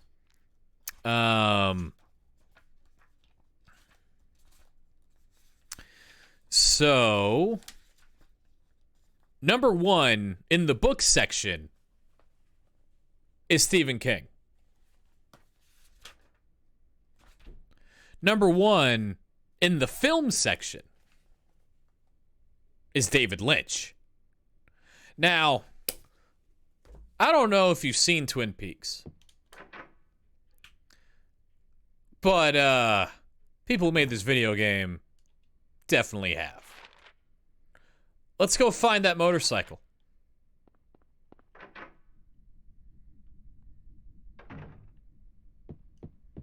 I don't remember where the door to the motorcycle is. I think it's in the manager's office. Silently revealing the stunning character trait of...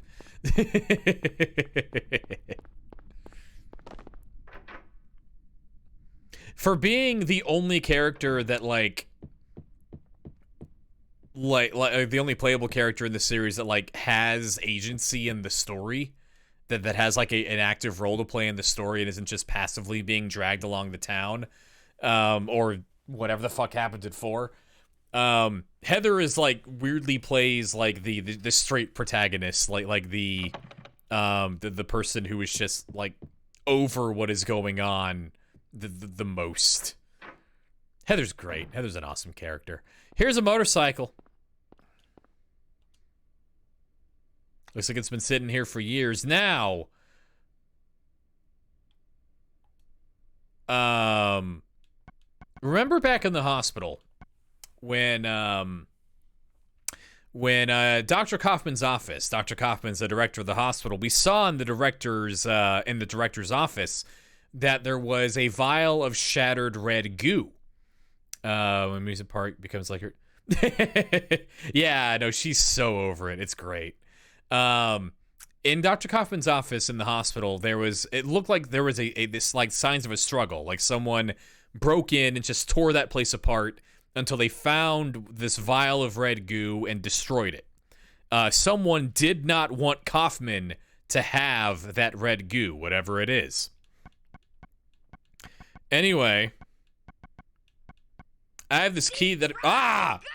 Goodness! Farron, thank you for the gift sub to Off-World Devil. Yeah, thank you so much. I appreciate it. Very nice of you. So I found this key in Kaufman's motel room. I'm gonna look inside this motorcycle.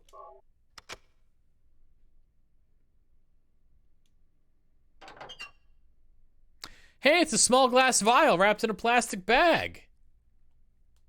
Oh, lordy Lou. Oh boy. Farrah, give 5 subs. Oh my goodness gracious. All right, so this is going to go to Ginger Firestorm, Lou, Conting Melody, Yukio Shiraki, and Tigress Aria. Oh my god, Farrah. Good lord. Thank you so much. Okay. Now you could all use the near gif that Strife made for, you could say hi or bye. It works both ways, kinda. Maybe. Deep fried goodness! I don't know. I need to find a way to collapse those into one. I haven't updated the settings that I'm using in OBS. Are titled December 2020. I haven't updated these in like a year and a half. I should do that. I'm gonna have to do it when I set up my new computer. So I'll do that then. Deep fried goodness isn't going anywhere, but anyway, Farron, thank you again, buddy. I really appreciate it. Dr. Kaufman, someone really didn't want Dr. Kaufman having the other glass vial, but now there's this glass vial in the motorcycle, and I'm gonna take it. It's mine.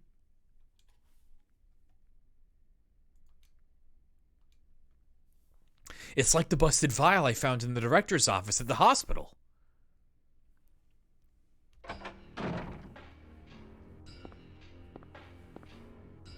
Give me that. What is this?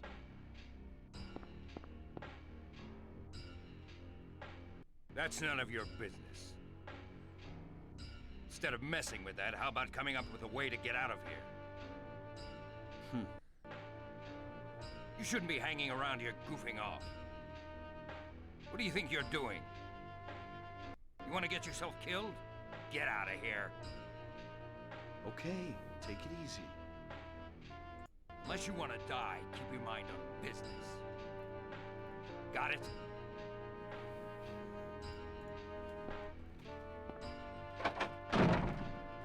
Man, he was pissed. And in such a rush, too. I guess I wasted my time. Better hurry. I'm worried about Cheryl. Okay. So, yeah, Bone Puns. It's a good, definitely a good observation. Dr. Kaufman, who is in cahoots with these cult people, and like, so we know, we can suppose that Dr. Kaufman has been giving the cult people drugs. The cult people give him whatever Dr. Kaufman wants, probably money. And they're in cahoots with each other. Do you get to keep it if Kaufman dies? If Kaufman dies, you don't get the receipt to get into the Indian Runner store, and then you can't get the combination to get into the motel, et cetera, et cetera, et cetera. You can't find this if Kaufman's dead. But we have the we got the little tiny vial, so there's that. But Dr. Kaufman notably, even though he's working with the cult, and the cult clearly has some some agency and understanding about what's going on in this town, Kaufman does not. Kaufman is like losing his mind and like shooting Jurassic Park dogs and being like, this shit is fucked. Oh, what the fuck is this? The military needs to come. I need a tank. So maybe it's maybe it's like a backup plan. Maybe the cult destroyed the first vial, and made sure that he didn't have that vial because maybe it would interrupt the cult's plans. But Dr. Kaufman's a smart little bitch and kept the second one somewhere. So, now that he's not dead because I saved him, maybe he'll do something at the end of the game that might thwart their plans. And then maybe once you beat the game and you know that this red stuff can thwart their plans, maybe you can use this red stuff to thwart their plans. So, maybe. Or to glitch the game horribly. Later. What's going on, Luke? Why does Kaufman keep getting caught in So, I mean, it's diegetically, it's because he's been trying to find the motorcycle. But also, yeah. Also, I wonder, so we know Alessa fucking hates Kaufman. Like, Alessa would hate Kaufman almost more than anybody. So maybe the other world is reacting more strongly to him and trying to kill him more. Because they're all, like, everything's a manifestation of Alessa's fears and hatred, and Alessa probably hates Kaufman the most. Like, We know that she has some residual, like, some kind of feeling for Dahlia. She does not like her, but she is still her mother. Kaufman, though, is just a fuckhead. Just like telekilling, trying to telekill Kaufman with rompers or something. I don't know, that'd be dope. Anyway, now that we've done all that, now that we have made sure that Kaufman's alive and he has his red goo, we've done both of those things. Now we can go save our daughter or whatever. Whatever whatever we were doing about that. Remember how our daughter's missing? Or something. We should go address this. Let's head over to Toluca Lake. Everything's gonna be fine.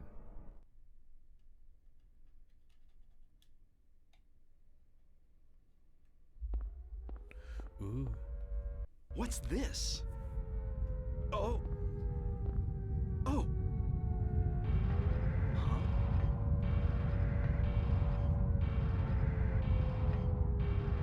Not again. No, this time it feels different.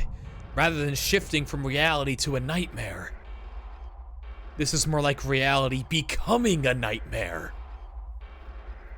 I don't like this feeling. Like something bad'll happen. No doubt, something terrible is going on.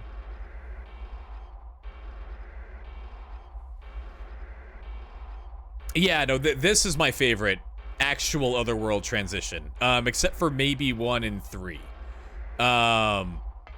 Cause... 2 just doesn't have transitions, like by its nature.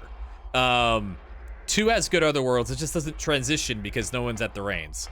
There is the one on the gurney in the hospital in the Pyramid Head chokeslam, but whatever. I also like the siren, but also, it kind of seems like that was a Keiichiro Toyama thing. What with the whole, he went on to make a game called Siren thing. The director of this game who left to make Siren after this. But yeah, I love the Siren too. I wish that, I mean, they did kind of keep it, but I wish that they kept it as like the focal point that they had it as here. I hope Slitterhead doesn't suck. But anyway, that cutscene again alludes to how another way that that the Otherworld in this game is kind of operating under different rules than that they operated on in 2. Where like in 2, it kind of would have been that reality, transitioning to a nightmare. It's there's like a kind of a clear demarcation where in this game there isn't. In this game, just the world is actually changing around all these people. It's not, fuck, oh god, oh fuck me, no. It's not like Angela, Eddie, and James seeing their own different nightmares reflected. It is one reality that everyone is a part of and does not really have a choice in the matter about. Oh my fucking god, leave me alone. Isn't the siren based on Alessa's memory of being in an ambulance? I've never found a source for that, but that makes sense thematically, right? Like that definitely tracks. And it works with how the siren is used in 1 and 3. So that sounds right. I don't remember that being stated, but that doesn't mean much. I found a boat. We must be close to the lake if we're on a boat.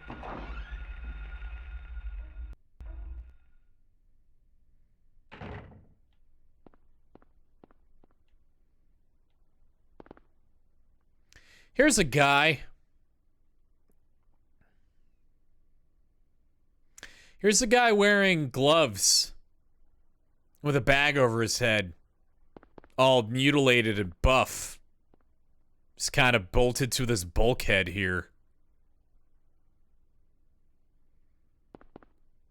Some of this imagery will later be associated with Valtiel, and therefore Pyramid Head. Harry doesn't seem to care about this guy. There's a body stuck to the bulkhead. Whatever. Whatever. Why would I care? It's just a boat. Sybil, Harry! how did you get back here? I followed the sewer. Were you the one who cut the fence? Yeah. I'm glad you made it. I was worried about you. You were worried? Where did you disappear to? Never mind. I want to know what's going on here. What is with this town? This may sound really off the wall, but listen to me. You've got to believe me. I haven't gone crazy, and I'm not fooling around. At first, I thought I was losing my mind. But now I know I'm not. It's not me. This whole town. It's being invaded by the other world. By a world of someone's nightmarish delusions come to life. Little by little, the invasion is spreading, trying to swallow up everything in darkness. I think I'm finally beginning to understand what that lady was talking about. Harry, hold on a minute. I don't get it. Look, I don't understand it all myself. I guess I can't explain it. Well, what's making this happen? I don't know that either. But I do know Cheryl is there. There? Under whoever created this darkness. Cheryl is somewhere and she needs my help. Harry, this whole thing's been a major blow to you. You need to rest. Sybil, The demon is awakening, spreading those wings. Oh my god. Dahlia Gillespie. Was it not as I said? No! I see it all now. Yes, everything. Hungry for sacrifice, the demon will swallow up the land. I knew this day would come. And what's more, the task is almost finished. There's only 2 left. To seal this town to the abyss, the mark of Samael. When it is completed, all is lost. Even in daytime, darkness will cover the sun. The dead will walk, and martyrs will burn in the fires of hell. Everyone will die.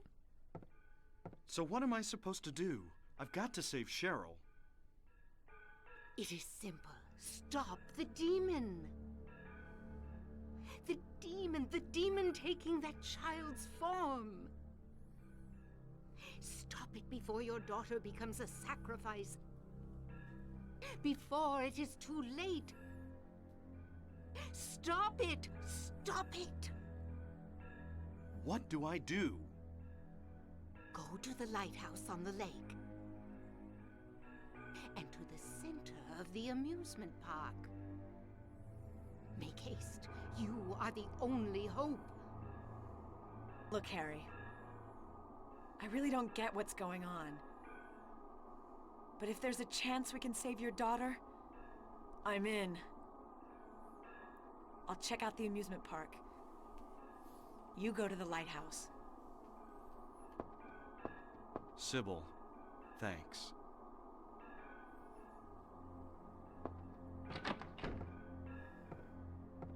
You will need to use it. Use what? The flowers. Only with that can you stop it. What about Sybil? Why would you look away from her? Alright, Dahlia, again, mostly lying, but kind of telling the truth. So, the Mark of Samael, the thing that the ghost, the demon, according to Dahlia, is spreading across the town, that triangle inside of the 2 concentric circles. We know that it's been drawn in 3 places so far, probably been drawn in others. But we saw it drawn in the school, in the hospital, and in the antique store. We also know that it's going to be drawn in the lighthouse and the amusement park. And then we can find the smaller ones at Just Cats and strewn about the town. So this is not accurate, and it's just a thing I pulled up from the wiki because it's helpful. But just to kind of show, because again, like Alessa is drawing this thing, is trying to manifest the power of the seal of Metatron, because she was told that it's and this is something we'll cover in the book on Friday.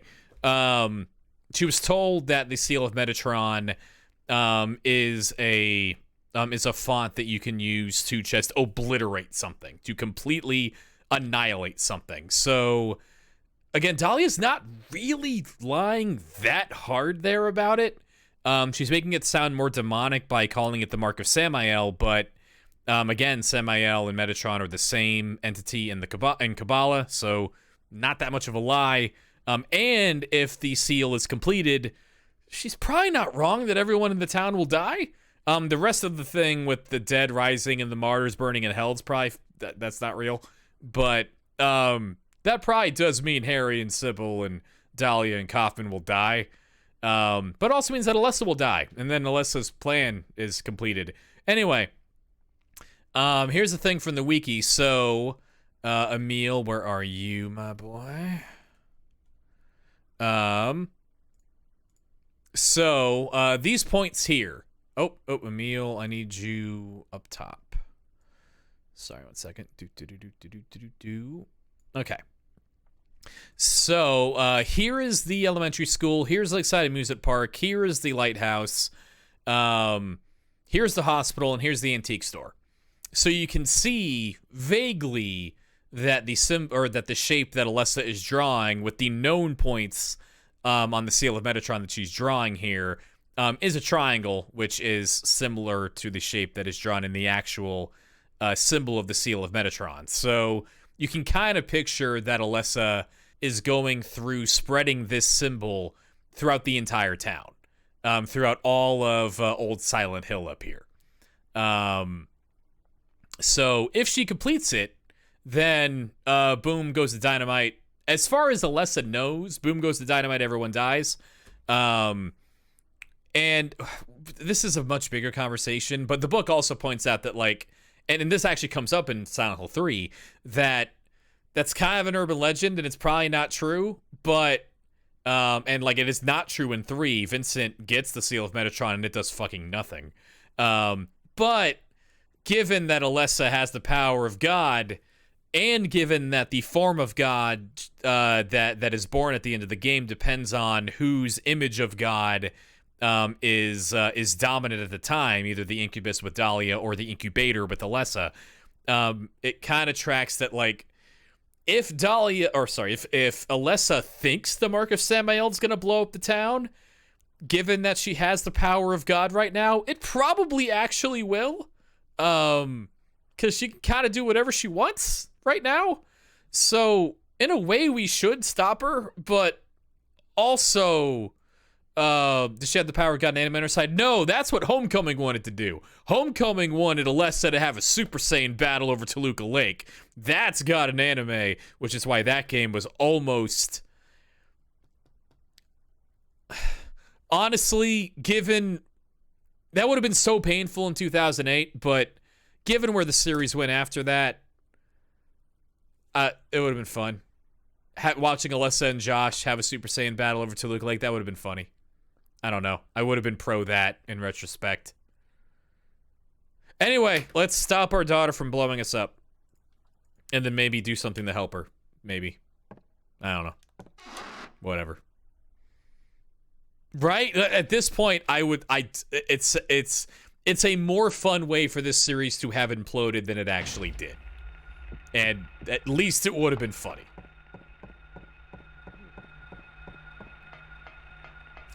Anyway, let's get over to the lighthouse. Maybe we're not too late to stop the demon that looks like my daughter that I'm just kind of pretending she doesn't.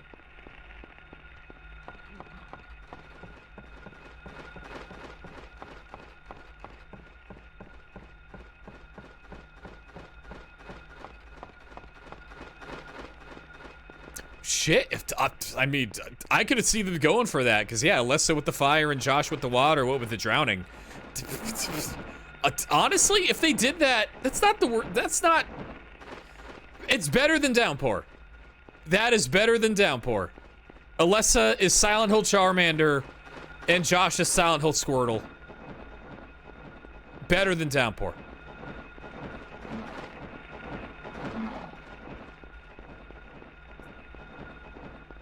Profoundly stupid, but better than Downpour.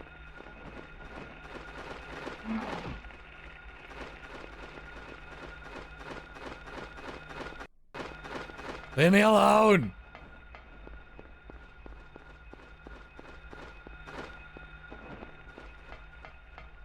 I made it to the lighthouse.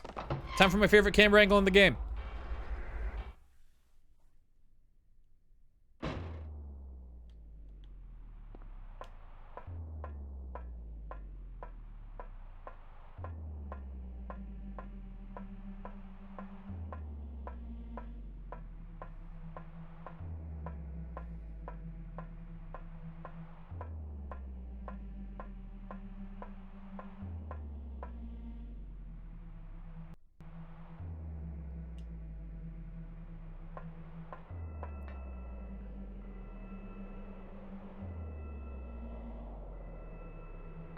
Wait. Fuck. We were too late. Piss bucket. Well, at least we sent Sybil over to the amusement park. Maybe she could stop that one. But yeah, we couldn't stop Alessa. Not from John this one. Not from bringing the town one step closer to annihilation. Someone spilled tomato soup all over the stairs. Yeah, no, this town, everyone's a messy bitch around here. Now the Rompers is basically adult gray children. Yeah, I think that works. Especially because especially with like all the other monsters evolving into and like mixing together Alessa's fears and like going from the gray children symbolizing, right, the kids being like dicks to her in school and then combining it with her fear of adults. I think that tracks for sure. God. 2 is where all my... Oh, is there a cutscene here? I forgot when this cutscene happened. Oh, no. Okay, never mind. I don't remember when the Sybil cutscene happens. I think it's when we get to the boat, but I don't remember. Or is it now? What's happening? What?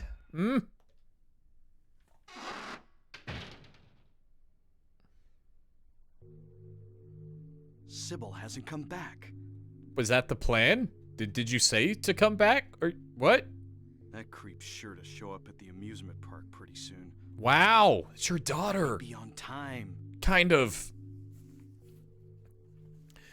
Alright, let's go help Sybil. And take these bullets. Take the bullet, Harry. Take the bullet.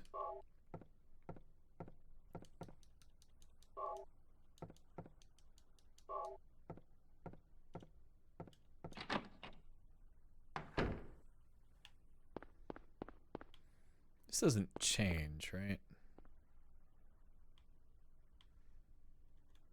No. The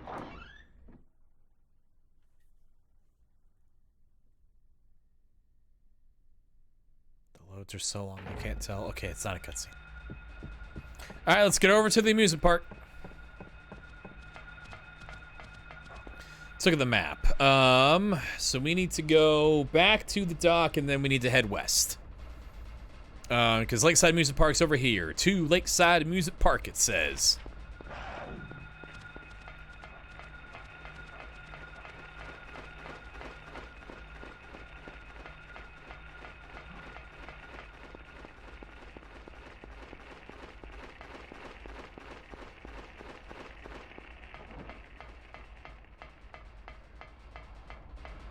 All right.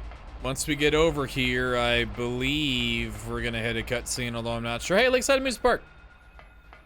I haven't looked at this before on the stream. It's the place. It's what it says. Okay. Which means it's time for another fucking sewer level.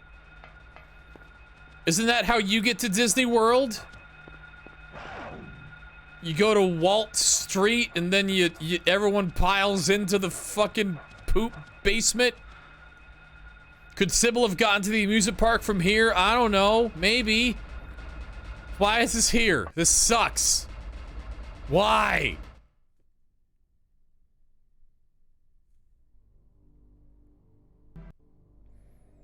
Pay close attention. It's really hard to tell what's happening in this cutscene. Sybil falls over. Okay.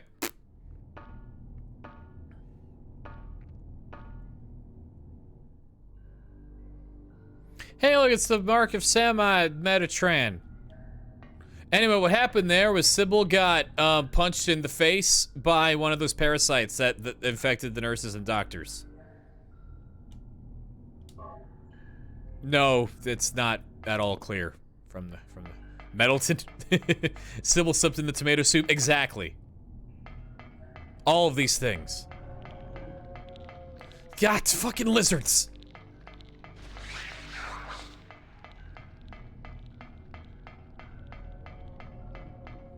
Ah. Piss.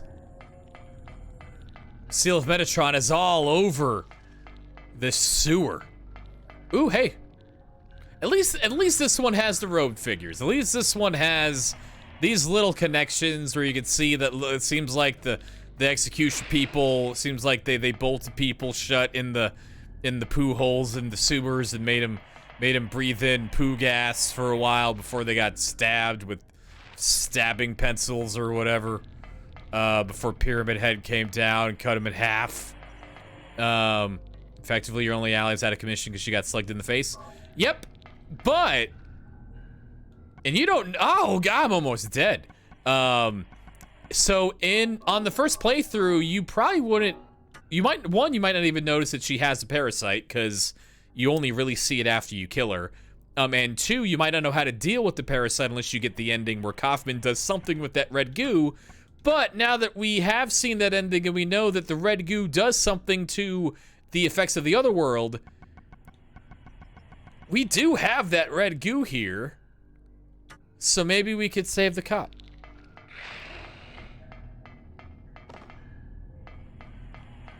Maybe. Ketchup. God, where do I fucking go? Up. Leave me alone.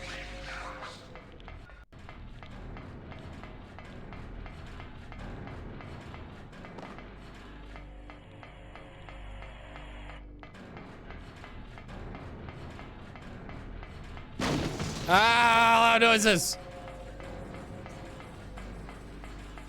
God, nothing in the series gets this tense. Nothing else in the series captures this vibe, except for, honestly, except for Homecoming.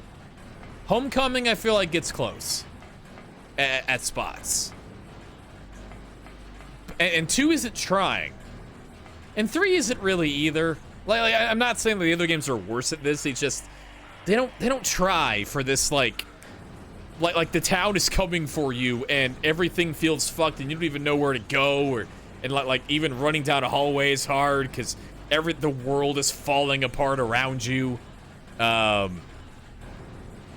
Anyway, there are carousel ponies here. Carousels spin around in circles, right? Like an endless cycle. I wonder if that's relevant. Let's find out.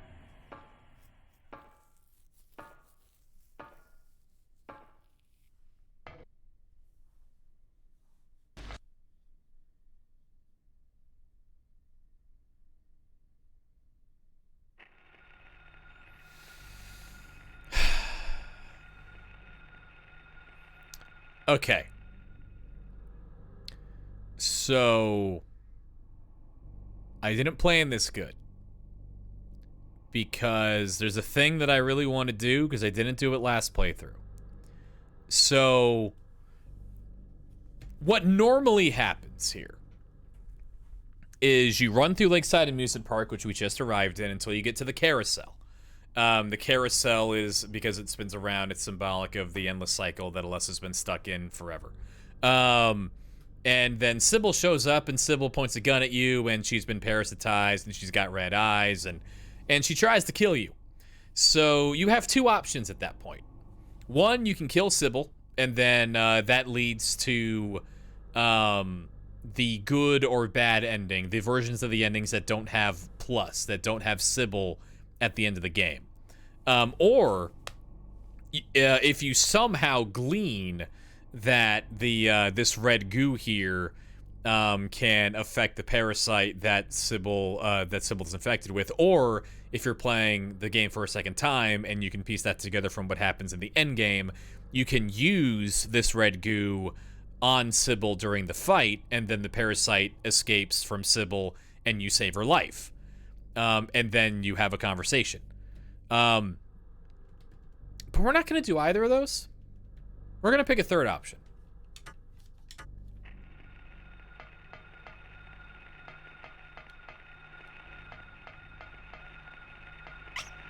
There's a little demon here. There's a little shadow demon baby over there. I'm going to use the goo on the demon baby.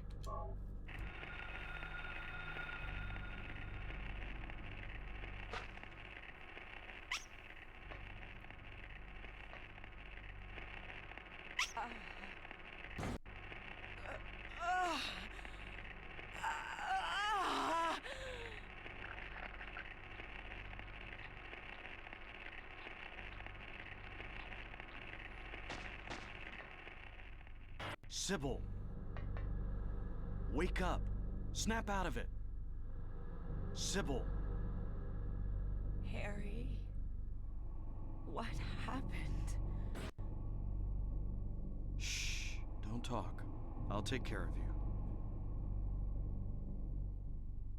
Harry, why did they take your daughter?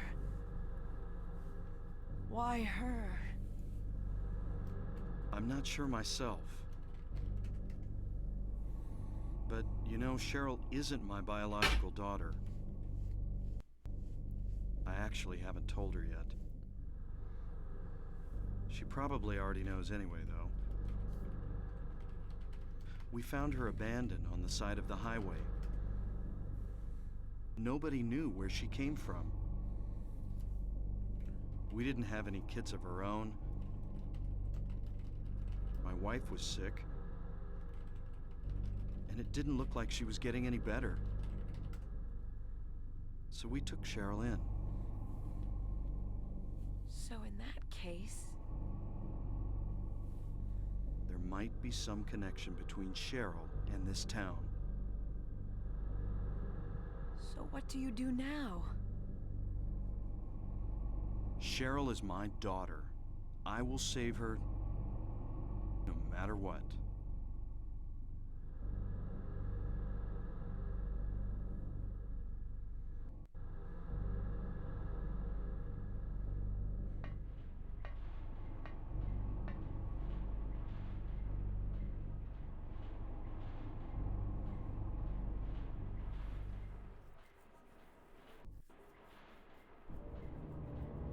I figured you'd show. Hold it right there. I don't know who you are or what you're trying to do, and I don't care. Just one thing. Let Cheryl go. That's all I ask.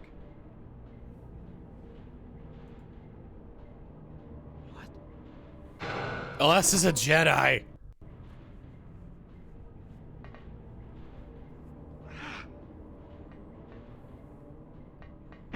Damn.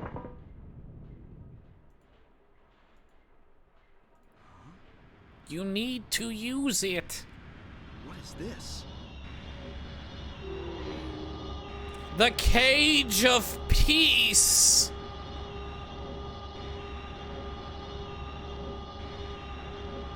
Compassion?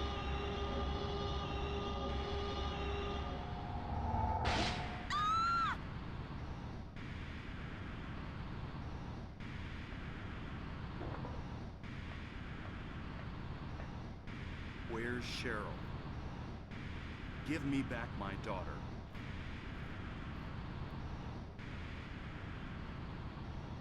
We meet at last, Alessa.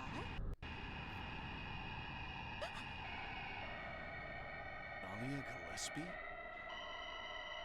Where's Cheryl? Where is she? Alessa. This is the end of your little game. Mama? Could she be... You've been a ghastly little pest, haven't you, Alessa? I was careless, thinking you couldn't escape from our spell. But Mommy didn't know how much you'd grown.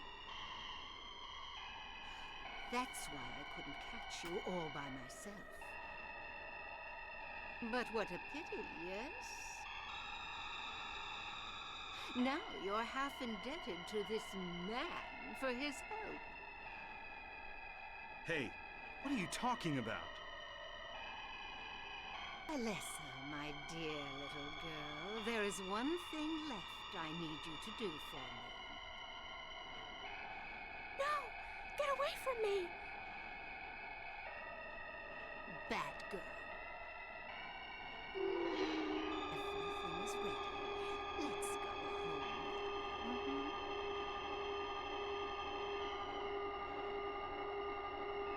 What's going on here?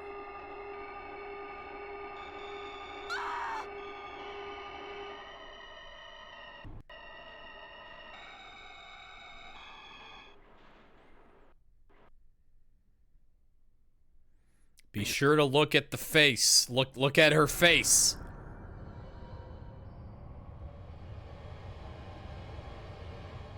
Twitchy. Twitch.television. Harry. Lisa. What happened? Where's Alessa and Dahlia? Harry, listen. Something you said before has been bothering me. I just can't get it out of my head.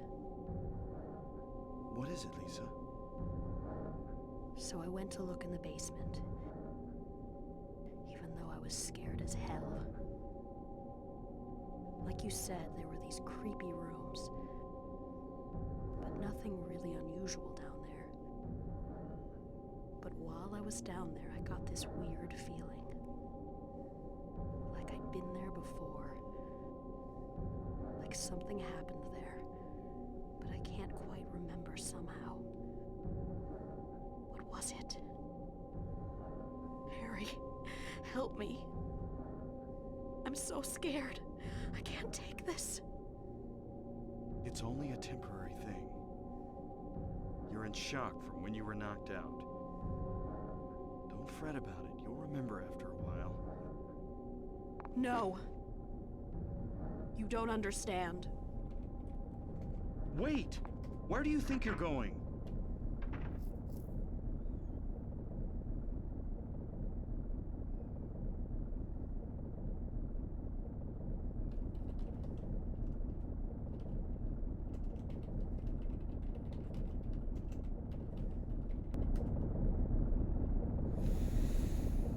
Okay, a bunch of shit. So the Flauros. We were told by Dahlia that the Flauros is the Cage of Peace, the thing that can be used to stop the demon, that is that girl. And again, that's only a little not true. It's mostly pretty much exactly the case. Just kind of the tone and identifying what Alessa is wrong. So the Flauros is... It's been described a few different ways in the book Lost Memories and in other supplemental materials and in Origins, which is dumb. But basically, the Flaros is an artifact that was unearthed a long time ago, and made its way into the hands of the cult, and it is an artifact that is used to seal the power, to seal supernatural shit. It's basically a Silent Hill Pokeball. What it did there was it basically locked down all of Alessa's amplification of the power of the town and her control over the other world, and that noise that we're hearing right now is basically the other world falling apart. The final section of the game is going to be in a place that, in this version at least, is translated as nowhere, and it's going to be a big old jumble of apparently randomly connected hallways and doors that lead to all the places that we've gone through in the game so far. Like, we'll be in the hospital, but then we go through a door and we'll be in the antique shop, and then we'll go through a door and we'll be in the school. It's all just crumbling around now that Alessa's power is sealed within the Flaros, at least partially. Let's see. Again, Cheryl doesn't exist anymore. We mentioned that a few times, but Cheryl disappeared a long time ago. The Alessa that we're seeing is the combination of Alessa and Cheryl's souls that occurred very, very early in the story. So, like, Alessa is still dragging Harry along because she might need Harry for something, and now Harry's kind of her only hope. And Dahlia was using Harry the entire time because, like, Alessa can read Dahlia, but, Dahlia knows that Alessa, like, wanted Harry to help her, so giving Harry the Silent Hill Pokeball, to try to snipe Alessa at the last second was the best way to kind of stop Alessa's plan, basically. And it looks like it pretty much worked. Once again, as the other world falls apart and we are in this more Satan-y version of Silent Hill, we see Lisa one more time. And Lisa looks like she's got the face twitches. Looks like as the other world falls apart, seems like so is Lisa. And Lisa's only ever existed in the other world, along with all the monsters. And she's not a monster, but we know that she's the one who took care of Alessa. So maybe if Alessa was projecting all the other nurses who she thought sucked and they had parasites on their back, I mean, that's one thing, but if she's gonna project a version of Alessa of a version of Lisa onto the other world, she'd probably be okay. She probably would be like a nice person because she's the one who took care of Alessa. But this version of Lisa doesn't seem to kind of know what's going on with Alessa and went down to the basement and saw some weird shit and got some weird feelings, and just her mindset started to fall apart here. Let's walk over to that save point real quick, just see what's going on.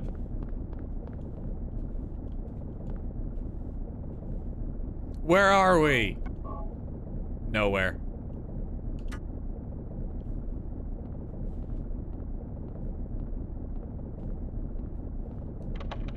Let's go find what that godforsaken noise is.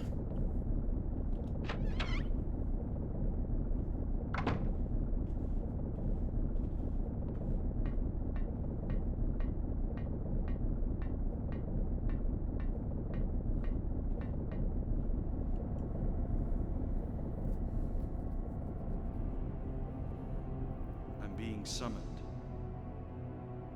What happened in this town? What could be making things like this? I have a feeling if I take the elevator down, I'll find it. Cheryl.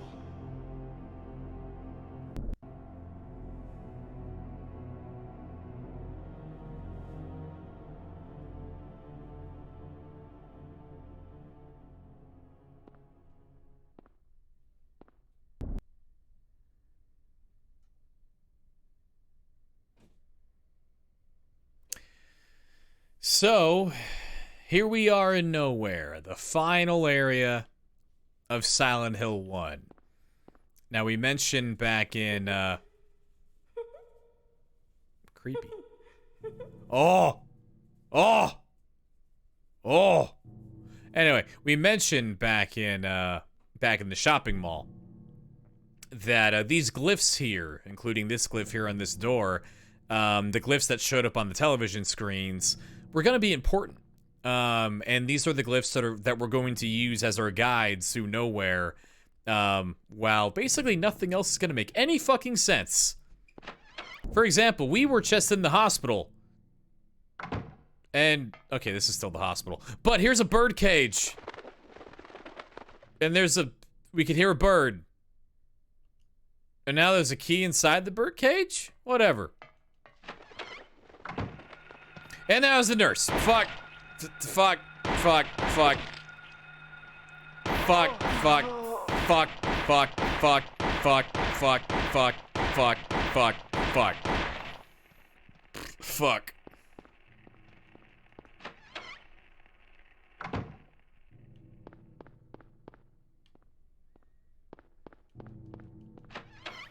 Yeah, so like Silent Hill 2 has Laura, and Silent Hill 3 has Douglas, who like they're not main characters, but they are just kind of like around. The Book of Lost Memories has a page kind of like about like the innocent characters, and the roles that they play in their game.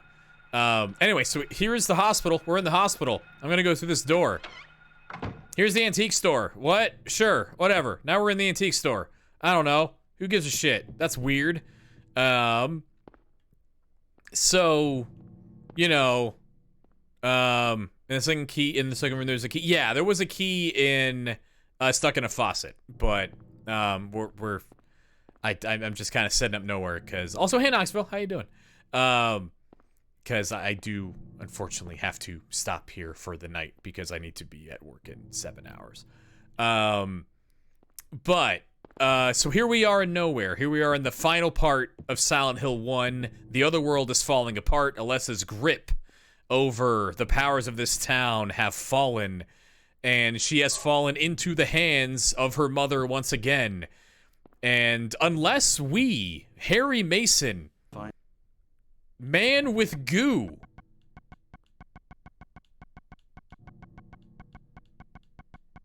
where's the goo? I have the goo. Where did the goo? No, I used the goo. Never mind. I used the goo I forgot I used the goo on the shadow. Man who had goo, Harry Mason. Unless we can stop her somehow.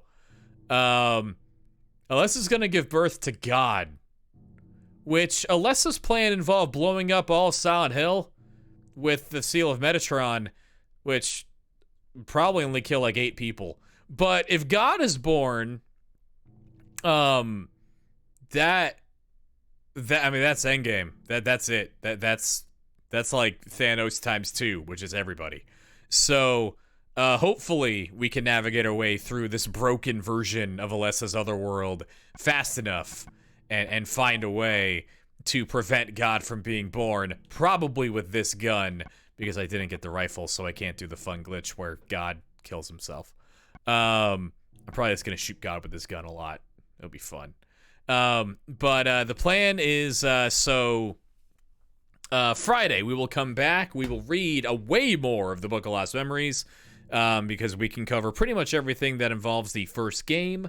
Then we will finish Silent Hill 1, and whenever we are done with that, we will dovetail directly into Silent Hill 3. And I hope you all look forward to that. But that is all for then. That is all for Friday.